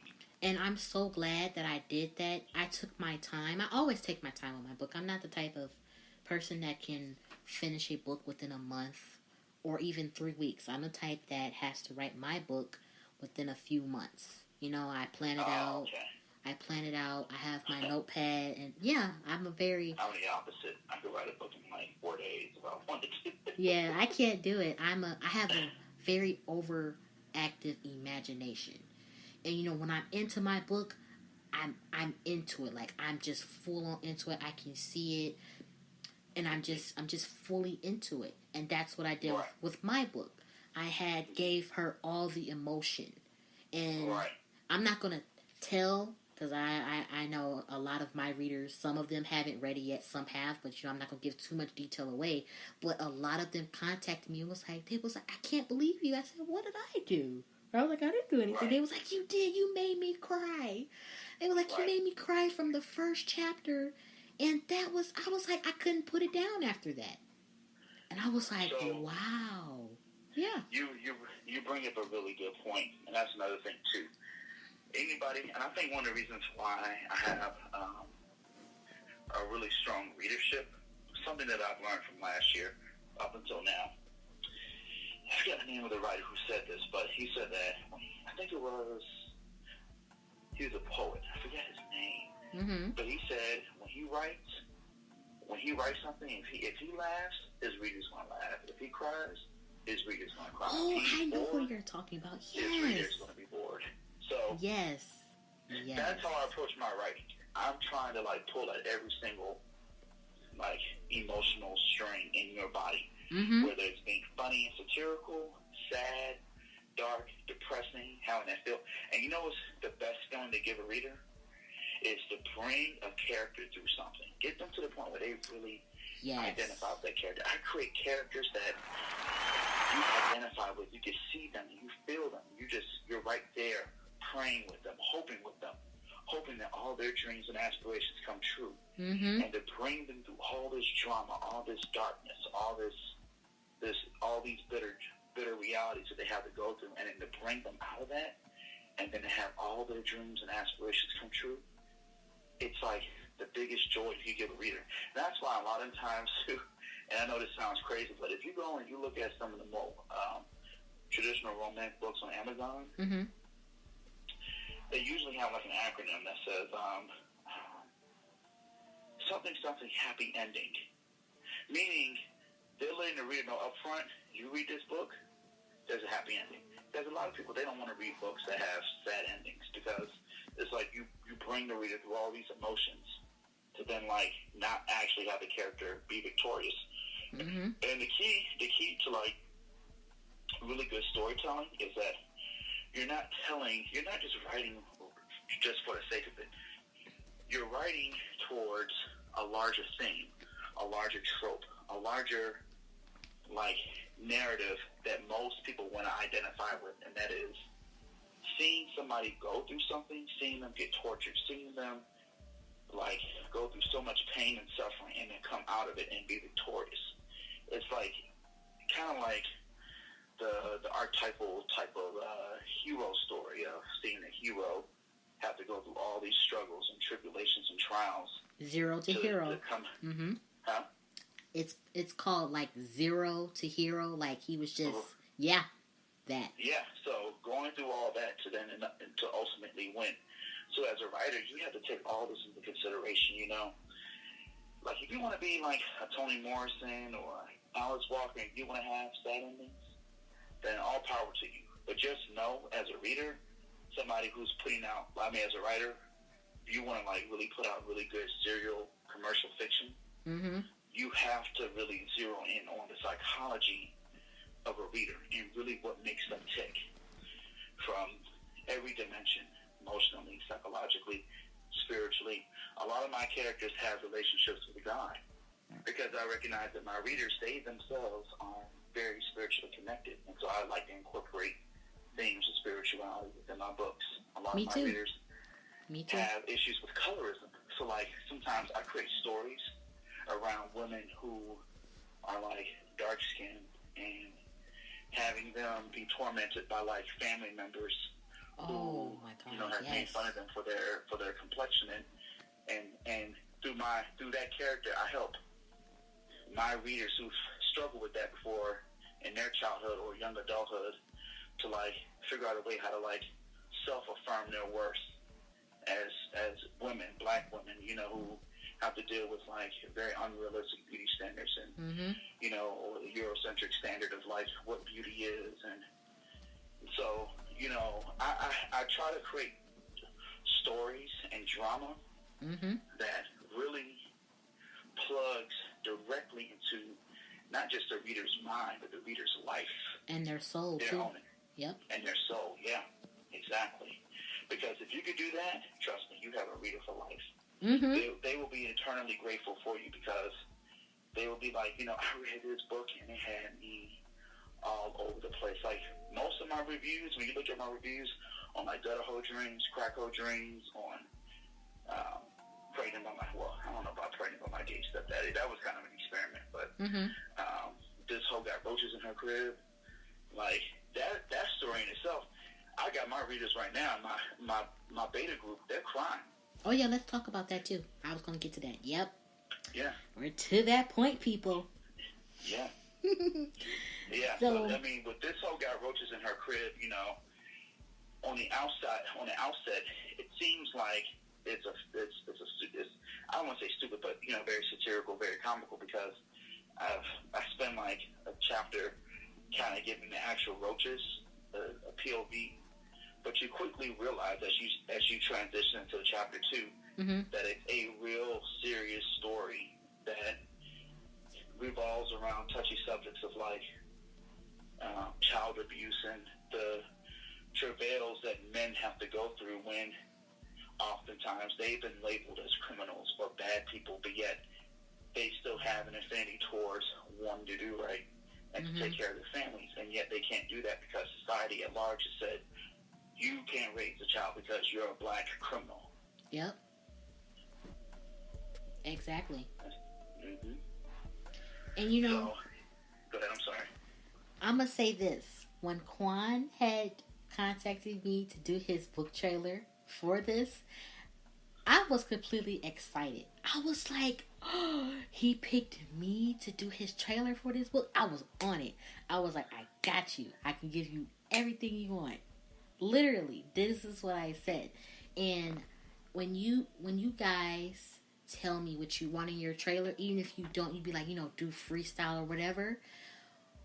I already read parts of his book. So when he just said that, he gave the point of view with the roaches and everything, and then it got to the serious part, I was like, okay, you wanted it to be somewhat the dark humor and then somewhat the serious, right?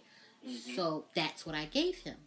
I actually looked up videos on YouTube for inspiration for this trailer, and I actually did find a video when it was actually, they had the roach talking.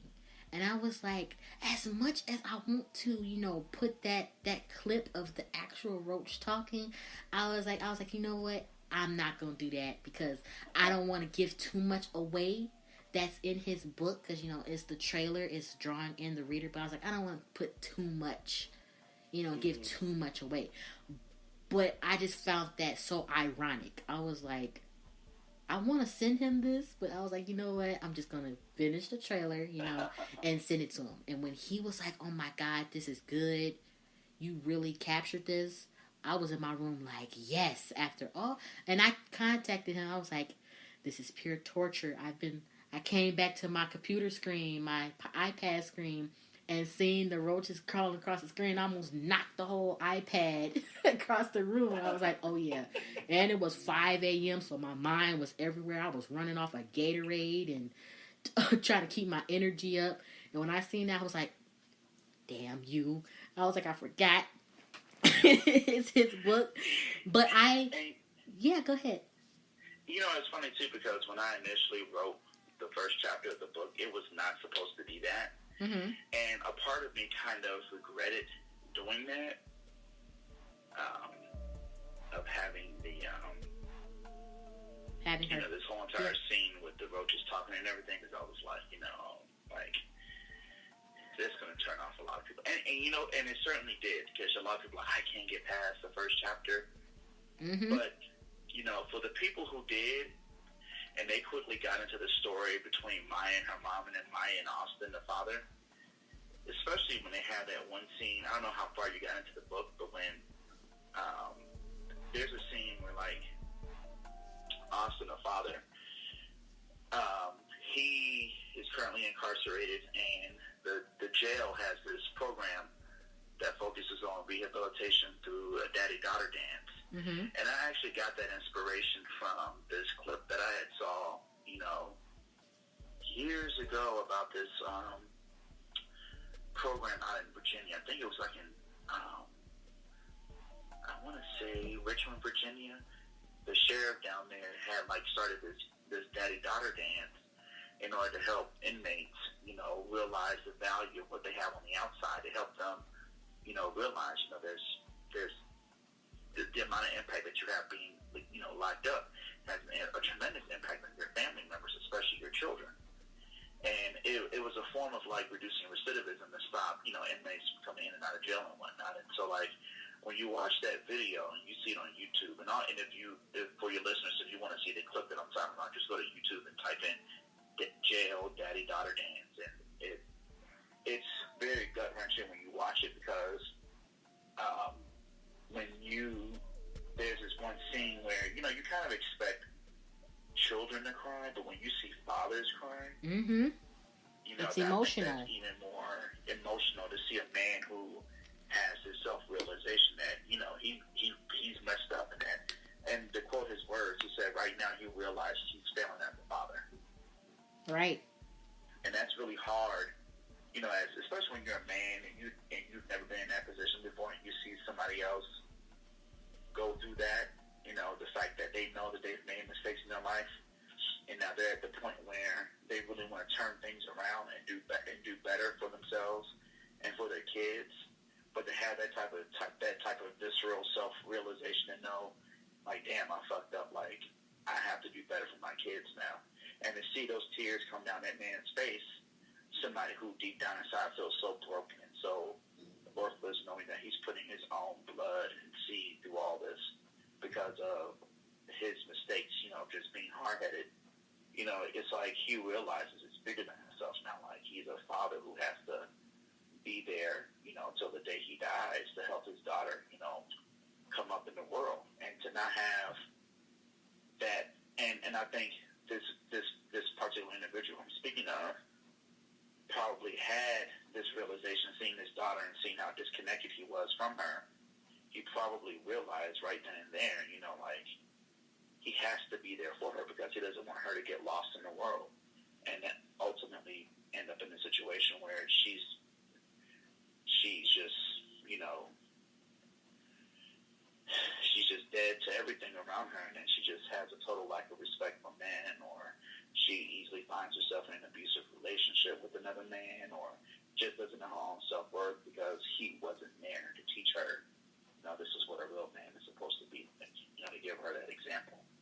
And so, I took that and I incorporated that into my story because I was like, so often a lot of people focus on the whole single mother narrative, but I think there's also a lot of men out there who are really trying to do right by their kids. And so that was the whole purpose of, the book, is to kind of shed light on that particular dynamic and how, like, he has to rescue his daughter from the situation of a mother who's just careless and reckless. And I've gotten so flack for it because everybody's like, oh, you're feeding some stereotypes about black women being this, that, and that. But it's the truth. Like this. Yeah. And another inspiration for my book was, remember this story about, this happened, I think, in Detroit, where this, I think it was in Ohio, where this father had been petitioning the child services system there for like months to rescue his daughter from the custody of the mother and her boyfriend. Yeah, I know. Oh my God, I know what exact story you're talking about. And they ended up beating her to death. Yeah. So that was actually the larger inspiration for my whole entire story. Of now the father having to try to navigate navigate social services and DCFS or Department of Children and Family Services. And they didn't help, and it was multiple reports, and no one helped. Right. No one. Right. And seeing all the bureaucracy and red tape and just the lack of, of empathy and the lack of timeliness, on the part of these social service agencies that are supposed to, like, immediately come in and rescue kids from this situation and whatnot. That didn't happen. And yeah, and it didn't happen. And unfortunately, in that father's case, in my scenario, I'm not going to give too much of the book plot away, but the daughter, Maya, the grandmother, Mike, kind of kidnaps her, but she returns the daughter, but she goes to go live with the other grandmother. And unfortunately, Maya, I guess the irony or the tragedy behind the story is that the girl ends up getting bit by a roach, and she comes down with a really bad case of bacterial meningitis that now has her knocking on death's door.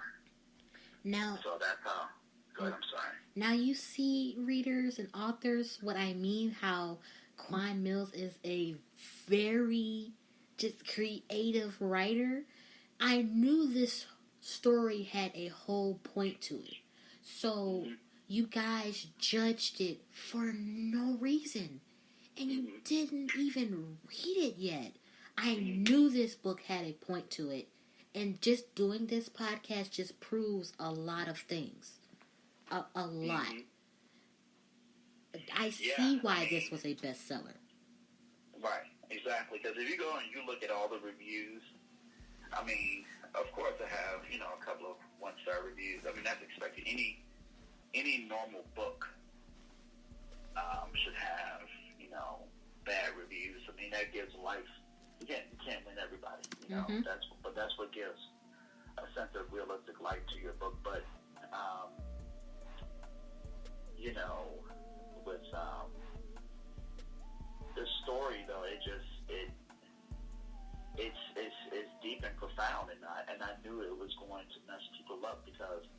once they got past that first chapter, I knew they were going to be like, damn, like, this is sad. Like, this is really sad. And so, you know, I do that with most of my books, even like with Gutter Hole Dreams and Crack Hole Dreams. And, you know, you see the covers, you laugh, you're like, you know, is this real? You know? And believe me, I have stories that some of my, well, now my friend, I can call her my friend. You know, I've known her for a long time. That's one of my dear friends. And, you know, she's been through so much, you know, and I'm older than her. But I just wish she had, you know, she grew up with her mom and her dad and her whole entire family, but she just had that family that was, they were there, but they weren't there, you know, and she has her challenges and everything, and this is true. It's just she's been through so much. And I even asked her, I said, you know, you going through so much, and I just want to write my story, a story just based off of you, but it's about you, but then again, you know, you have your character that represents her, you know. Right. And I was like, I really want to do that. She was like, I have no problem with you writing that story. She said, I'll give you all the information you need about what I go through, what I am going through, what I have, what I don't have, what this guy has done to me with that guy, with that girl. And, you know, when she told me certain things, I did cry, and she did too. Like, I was like, I'm going to get the story together. It's going to happen. And, you know, it's already in the works and everything when I have the different characters that's representing her. And when I sent her the snippet of what I wrote, I made her cry. She was like, I can't believe you captured this. You know, and she's a very strong person. And when she called me up a few days ago, she told me about what she was going through. And she was just like, sometimes I can't deal with it. And, you know, the guy I'm with, he says he loves me, but he does this and that to me, and she's young, and there's no way she should be going through that at all. No young girl should be going through that. And I was like, you know what? I was like, you need to tell someone. Like, I'm not going to sit here and allow my friend to go through anything like that. And she was like, that's why, you know, she was like, that's why I'm glad I have you as my friend and I met you. Because she was like, you in general saved me from doing a lot of bad things. And it's true. And she was like, whatever you want information from me for this story, I will give it to you. And I was like, we'll do it. I will not put your name. I will not say anything that will have people saying, oh, that's such and such. Are you serious? I would never do that to her, to try to exploit her at all. And she was like, I trust you and everything. So when I come up with that story, I feel like that's going to be a story, which I already have written a story kind of similar to it, but, you know, it was more of the contemporary romance mixed with the dark and, you know, her going through everything. But this story is going to be more realistic and more powerful. And I feel like it's going to be a very dynamic story that's going to have everybody like, wow, I can't believe she wrote that. And that's what I want people to say. Right, and that's what you have to do. You have to really, you just got to get real and raw. I tell people that all the time. Like, you got to, like, don't hold back. Be real and raw and, like, really speak to emotions. Really speak to, like, the human condition, you know. And I think sometimes some people make things more complicated than what they really need to be. They try to be too poetic or prosy, and it's like, no, just sometimes all that's not even necessary. You just got to be real and raw and really learn how to really get onto the level of your readers, you know. Sometimes the prose stuff is good, like, you know, like when I'm describing, like, how the skies are or the weather, you know, I'll be like, you know, the vicious Lake Michigan winds cut through her hair, you know, and the air was so cold that it, you know, it froze her to death, you know, like, well, not literally, but you see what I'm saying? Like, yeah, I pictured to, that, yeah. Yeah, you know, describing, you know, the amethyst amethyst and tangerine skies, the sunset, as, darkness invited itself to the skies, and, but when it comes to, like, sometimes just describing, what's going on, I just get right to the heart of the matter, and I get really literal, Mm-hmm. But that's why I said you have to really just figure out your knack, really figure out what works for you, and you have to just, like, take the story that you want to use as for inspiration. Like, when I was writing Better Whole Dreams, my inspiration was Precious. Mm-hmm. Because I felt like Wow. Okay. there was a larger story to that I think kind of got lost in translation, Mm-hmm. because I felt like it was too negative. Like, Precious, she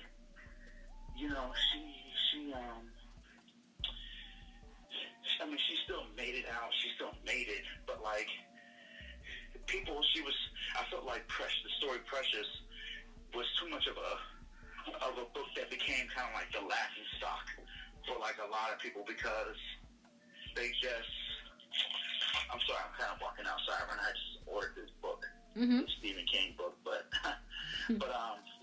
like, that movie was like, we just saw like a snapshot in the life of a girl who was being physically tormented by her mother, and then being she was sexually abused by her too, but, being sexually abused by her stepfather, and then having 2 kids, and one of them with Down syndrome, Mm-hmm. and her eventually coming down with AIDS, and most certainly, like, those are, like, that is like a real, subject approach on, but it was like, I felt like, as a viewer of that show, like, we never got to see her really victorious. Like, the life kind of sucked, and I know that in real life, you're never going to have 100% of everything that you want, but I felt like there was something about that story that was kind of missing, that I wanted to take it and kind of reverse engineer it and really figure out a way how to create, like, a story that shows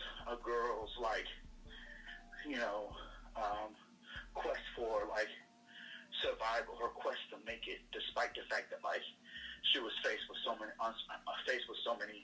unsurmountable odds. Like, this is one chapter in my book where her history teacher, is, like, trying to counsel her out of pursuing her dreams of becoming a lawyer. And the main character in my book, Better Whole Dreams, Tasia, she's morbidly obese, she's dark-skinned, she has a stuttering problem, she's been written off as being, mentally challenged, but it's all not true. She's just dealing with the trauma of losing her mother. She's being physically, emotionally abused by her aunt. And so, that has, like, immense impact on any kid. And so, like, despite all of that, she still has the want and desire to, like, do better for her life, and she wants to become a lawyer. But her teacher is like, kind of like, you need to be realistic. You need to go. Don't you want to cook? Don't you want to work in a hotel or do something that's a little bit more, up your alley? Yeah. So, that was one thing that I incorporated in that book, was really showing how, like, just because you start off that way doesn't mean that you have to end that way, because ultimately what happens at the end of that series is that the character Tasia, she grows up and she becomes a lawyer that starts her own nonprofit to help children navigate the juvenile justice system and to help navigate the foster care system. And she's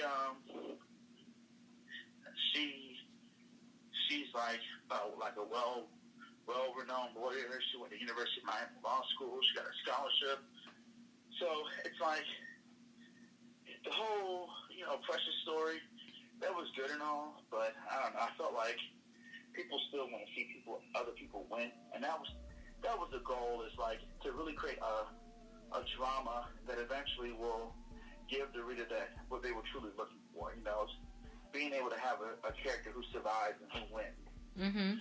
So, and then, even though I'm not done yet with Cracko Dreams, but, because that's going to be a 7-part series, but I have the same running theme with that book, like, the mother, she eventually overcomes her crack cocaine addiction, and while she's in prison, she develops a sense of spirituality. She joins the Nation of Islam for a minute, but then she leaves. Her husband was abusive, and then she ends up kind of like, not necessarily being religious, but having her own sense of spiritual identity. But she goes on this quest to like get her old home back, to get her children back after not seeing them for like nearly 15 years. So, I try to really speak to like everyday reality, but give people hope. Because who wants to read something that at the end of the book, the person who you really were rooting for, they die, or and sometimes maybe they make it and they may not make it in the way that you wanted them to make it, but at least still give them hope. Everybody wants to have hope and see people win, especially when you get emotionally invested in a character. That could really mess up any reader to read a book and then you get to a point where you're like really wanting to see them like make it, and then like you kill them off. Like that's I don't do any of that, but some people do. I personally don't recommend that, because you're just setting yourself up to like have readers pissed off at you. Yep. But again, even if that's what you decide to do, again, it's your book. You could do that. Like, I could very well kill the girl in my book, or my book series, Maya, but it's like, what's the purpose of doing that? I'm like, how would that be satisfying to the reader? So it's psychology, so I always relate it back to like what the reader truly wants and what they crave when they read a book. Yeah, and when I kill off a character, it's out of I built it up to that. It may be a dramatic kill, it may be an emotional one, or the character may have deserved it. I build up. I just don't kill off a character just to kill off a character. I kill off a character because it had to happen, or like I. You know what I do too sometimes? I'm sorry. Go ahead. Finish what you were saying. Oh well. It's short. Well, I build up for that to happen. They'd be like, oh, well, when is she gonna die or whatever? I'm not just gonna kill him or her off in book one. I'm gonna give it a reason to why it happened, why it should happen. Yeah. So you know what I also do too, and it's gonna mess people's minds up. Sometimes I don't kill off the character. You know what I do? I kill off their soul. I kill off their mind. Now, you're going to be wondering, well, what do I mean by that? So, like, going back to Gutter Hole Dreams. So, one of the characters, Darnisha, this aunt, who's, like, extremely abusive, manipulative, and everything is always in relationship to her come-up plan and whatnot. So, in the first book, she sells off her niece to a sex trafficker, a corrupt cop, who has links to, like, a sex trafficking ring. And it just so happens that, like, the guy who she was with, he has a brother who is, like, a drug cartel assassin in Texas. And he ends up rescuing the girl from the sex trafficking ring. Make a long story short, the girl comes back into Chicago with the brother who now was on, like, the hunt for, like, this corrupt cop and for the aunt who sold off her own niece. And so when the corrupt cop and the aunt get word of what's happening, they take off and they leave, because they know it's just a matter of time before they get killed. So the aunt, she ends up killing her lover, who was the corrupt cop, and then she ends up like trying to, because she was going to make off and try to flee to go to the Dominican Republic, or I think it was the Dominican Republic, and she was going to live there for the rest of her life with this money that she had. And so while she's on her way to the Dominican Republic, she ends up meeting this guy who's like a big time like record label executive, and he ends up pimping her out. It's a crazy story, but the point that I'm trying to get to is that eventually she ends up herself getting sold off to a guy in this small town in Florida called Belglade, and she ends up getting rescued by this guy who's a preacher. And it was then that the character Darnisha has this wake-up call that she needs to, like, get her life right. And so, like, she creates this completely new identity for herself that allows her to escape the reality that she had and the identity that she had back in Chicago, being Darnisha. And she suddenly becomes this evangelist in this small Florida town going by the name of Belinda Bishop. And so, like, she's living this fake reality for, like, 10 years.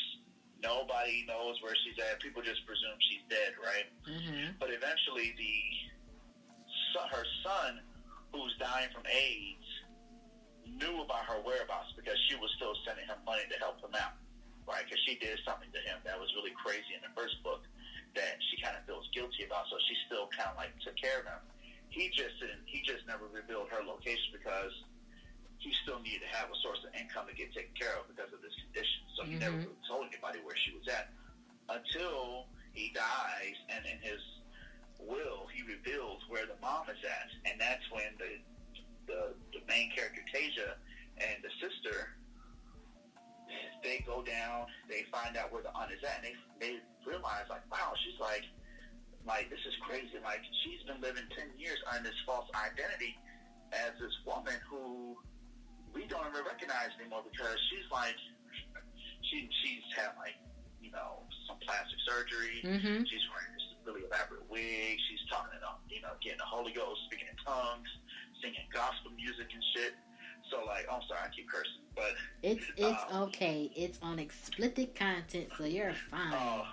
Okay. So, like, what ends up happening is they are, you know, obviously she gets arrested, she goes to prison, but she's still in denial. Like, she can't even, like, she's so far gone in, like, her dissociative identity disorder, and that, like, she can't even, like, reconcile with the fact that, like, she's really, like, Darnisha. She's not this woman who she's created in order to, like, shield herself from, you know, her past. But the daughter is still on the hunt, and the daughter still wants revenge because she feels like her just getting locked up isn't enough. So rather than kill her, the daughter, who later finds out that her mom is pregnant with the third child, while she's in prison, she hires a corrupt corrupt jail guard who she used to be in the military with, in order to, like, hire a couple of goons inside the prison to jump the mother, Darnisha, and they end up jumping her. Like, they create, like, a false, like, riot. They throwing smoke bombs and stuff all over the place, which are, like, little small firecrackers. You know those, like, smoke bomb firecrackers you get from, like, anywhere? They set that off in the middle of, like, the gym, the outside gym. Yeah. And she's trying, and now mind you, this woman is pregnant, and the girls end up jumping her, and they stab her, and they rip her baby out and kill it. And she just goes even more, like, she's done right there. Like, she survives, but obviously they kill the unborn baby right there in front of her. And, like, so she has to live now being not just imprisoned, but she has to spend the rest of her life, because the baby was kind of like her last form of, like, remaining hope. Because the father himself, the preacher who ended up rescuing her, he ends up committing suicide once she got convicted. So, like, her only, like, form of hope is this baby, and, like, that's ripped from her, literally, like, violently, classically, and, like, in front of her face, and she just, her mind right then and there, like, her soul is completely gone. Even though she's physically alive, she's gone. So, like, she spends the rest of her life rotting away in a mental hospital in a prison with this huge scar on her stomach, you know, as a result of being stabbed and having the baby being ripped out of her. I don't know how realistic that is, and I know that sounds kind of graphic, but actually, that's, like, one of the more darker parts of the story where, like, instead of just killing her off, because anybody can kill a character off, but killing off her soul, you know, her last form of, like, remaining hope of having this kid who, realistically speaking, she was never going to be able to form a bond with anyways because she's in prison for the rest of her life. So, and you know, working on what'd you say? And you know what you had said? You said you don't know if that was really too realistic. Actually, that is realistic. You want to know why? Because I was watching I don't know if it was Fatal Attraction or if it was ATL Homicide, and It might have been on ID channel, whichever one, but it's true. The woman was obsessed with having a baby. She couldn't have one, and she was obsessed with giving one to her boyfriend. And he ends up getting the other woman pregnant. And this woman actually goes to the house, you know, acting as if, you know, she's the friend. She's here to help her because the lady is about 9 months pregnant, so she's very close to having her baby. This woman, it's so graphic. She tried to strangle her, and she thought that she was dead, and she wasn't. So she stabs her, and then she slices down where her sternum is, all the way to her belly, and cuts the baby out. She didn't kill the baby, of course, because she wanted the baby, but it's so graphic that a woman would do that, like what you wrote in your book, would do that to someone else that's a woman. And I was like, that's so sick. Like, how could you even fathom to do that? How could your mind be so gone to do that? And to just kill her, but you kept the baby and just said, oh, I gave birth. And I'm like, what? You are insane. You are insane to even think to do something like that. And it is a true story. Right. And, you know, like I said, I could have easily had her, like, you know, die. But it's like, for some people, death is really what they want. They want to die because they'd rather live in, you know, eternal oblivion than to, you know, have to live out their remaining days, you know, having to ponder on those thoughts day in and day out. I mean, sometimes your conscience is more oppressive than physical pain. To know that you did something wrong, and yet, like, you know, you have to, like, live with that reality every single day of your life, knowing that your actions landed you not just behind bars, but, like, you had some of your own life essence ripped from you in the most, you know, callous and gruesome manner. So, you know, sometimes it's not, you know, killing somebody. Like, if it's a secondary or tertiary character,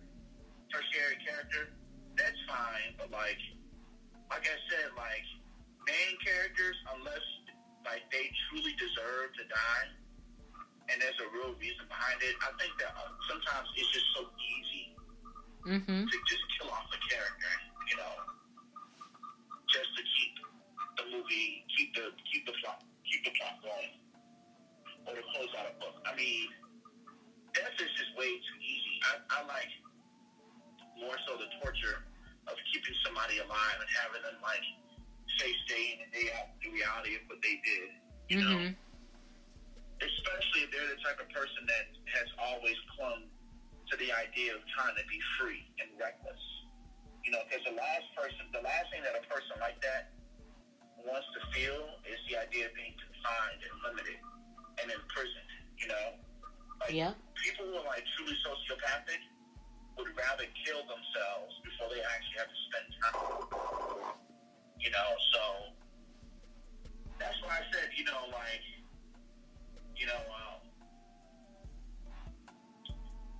writing books, you know, like, it's very interesting because, you know, I mean, I never would have thought in, like, in a million years that I would be, like, a writer of, like, urban fiction. But it's, you know, I guess it's always been in me. It just was a matter of time before, you know, I got to this point. But yeah, I mean, it's been a very interesting journey of just, you know, really, you know, writing books and coming up with new ideas left and right, and just exploring the dimensions of your own creativity. And, you know, and for me, like, the author thing is just that this is just like the very beginning. Like, ultimately, like, what I see myself doing in the next 2 to 5 years is really bringing some of my ideas to the screen, to, like, television and maybe even movies. Who knows, you know, like, so, you know, I tell people all the time, when it comes to writing, think big picture, but once you have the big picture locked in your head, really work studiously and diligently in order to really get there, because it's not going to happen overnight. I didn't even think I would even get this far. I was talking to my business partner about this. When we first started, just the idea of even making $5,000 or $6,000 a month was wow, we really made it. And now we're we can't even afford to even make less than 10 grand. So it's I tell people all the time, just you gotta think large and think big, and when you do that, you just have to really just be so in tune with your own creativity, but also at the same time be so in tune with your business. I'm always thinking of new book ideas, new concepts. I'll be writing a book, and then I'll suddenly stop and be like, you know what? I'm just gonna write 3 chapters for a new book that's totally unrelated to what I'm doing, and then I'll visit that content 2 months later, and I'll end up using it for a completely new series, or it'll turn into a new idea, and it's fun, but it can be stressful, because it's writing a book and trying to right now I'm 50% into book 3 of This Whole Got Roaches in Her Crib, and I'm just okay, I want this book to be done already, but the problem is I have to do a 4th installment, and so I'm just I just want this book to be over already, because I'm ready to move on to another series, but it's no, the momentum is high, I want to, ride the wave while it's still going strong, and then I'll be ready to move on to the next big book project, which I'm debating if it's going to be CNA Whole Dreams or Married to a Broke Nigga. Well, I think you should go with whatever your heart desires, because either or, each book is going to be very dynamic and beautiful. So with that, I would like to say, would you like to give any shout outs and your final points for this lovely book discussion and interview? I don't have any shout outs per se. I will say, as a parting note, like I said again before, I don't want to be the boogeyman of urban fiction, or have people thinking that this person that is out to trying to make my career the urban fiction space, or what writers are doing. My whole thing is just this is a business, and for me it's I think writers need to if you really want to do this full time, just stop with the BS and really focus in on the craft, and not just the craft, but your craft. Everybody has a different interpretation of what the craft is, and stop trying to make it seem like you know more than other people, or this won't happen, or this won't be the case. I've seen so many people say, it's just you're pigeonholing yourself by writing ratchet books, and I'm you don't know that. You don't know what my plans are. Stop worrying about what I'm doing. Worry about yourself. And, my last parting shot would be, especially if you're an aspiring author and you're new to this, just all the social media drama and at the end of the day, you know what? It's nothing more than just a headache. People just need to sit back, relax. Stop worrying about what this person or that person said, or what this person is doing. Everybody just needs to learn how to stay in their own lane and worry about what they're doing, and worry about their own books and how to make those books successful. If you want to network, if you want to, build relationships with other authors, by all means do that. But when it gets to the point where people start forming cliques online games and start threatening people with this, that, and the other. It's like, really, that's not even necessary. So, but anywho, that's all I have to say. I wish everybody success, and and if you have any questions or whatever, I'll do my best to answer them. If you wanna, get any advice on marketing strategies or whatever, and I'm more than welcome to help anybody out. But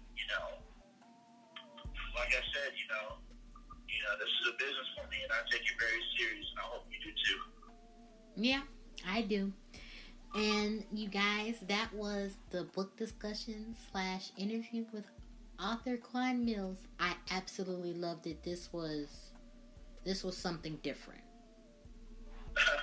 Thank you. Yeah, it was. I think this is the longest interview I've had to date. So this is the longest I really interview appreciate it. I've had. I appreciate you for coming on my show. This was a very, very good discussion. Period. I really love this. Oh, yeah. Thank you so much. And, anytime you want to have me back on, I'm more than willing.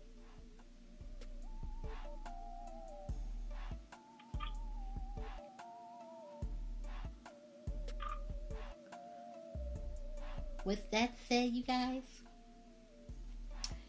if they question your blackness, who are they to question you, period? That is Authors Tell All. Bye.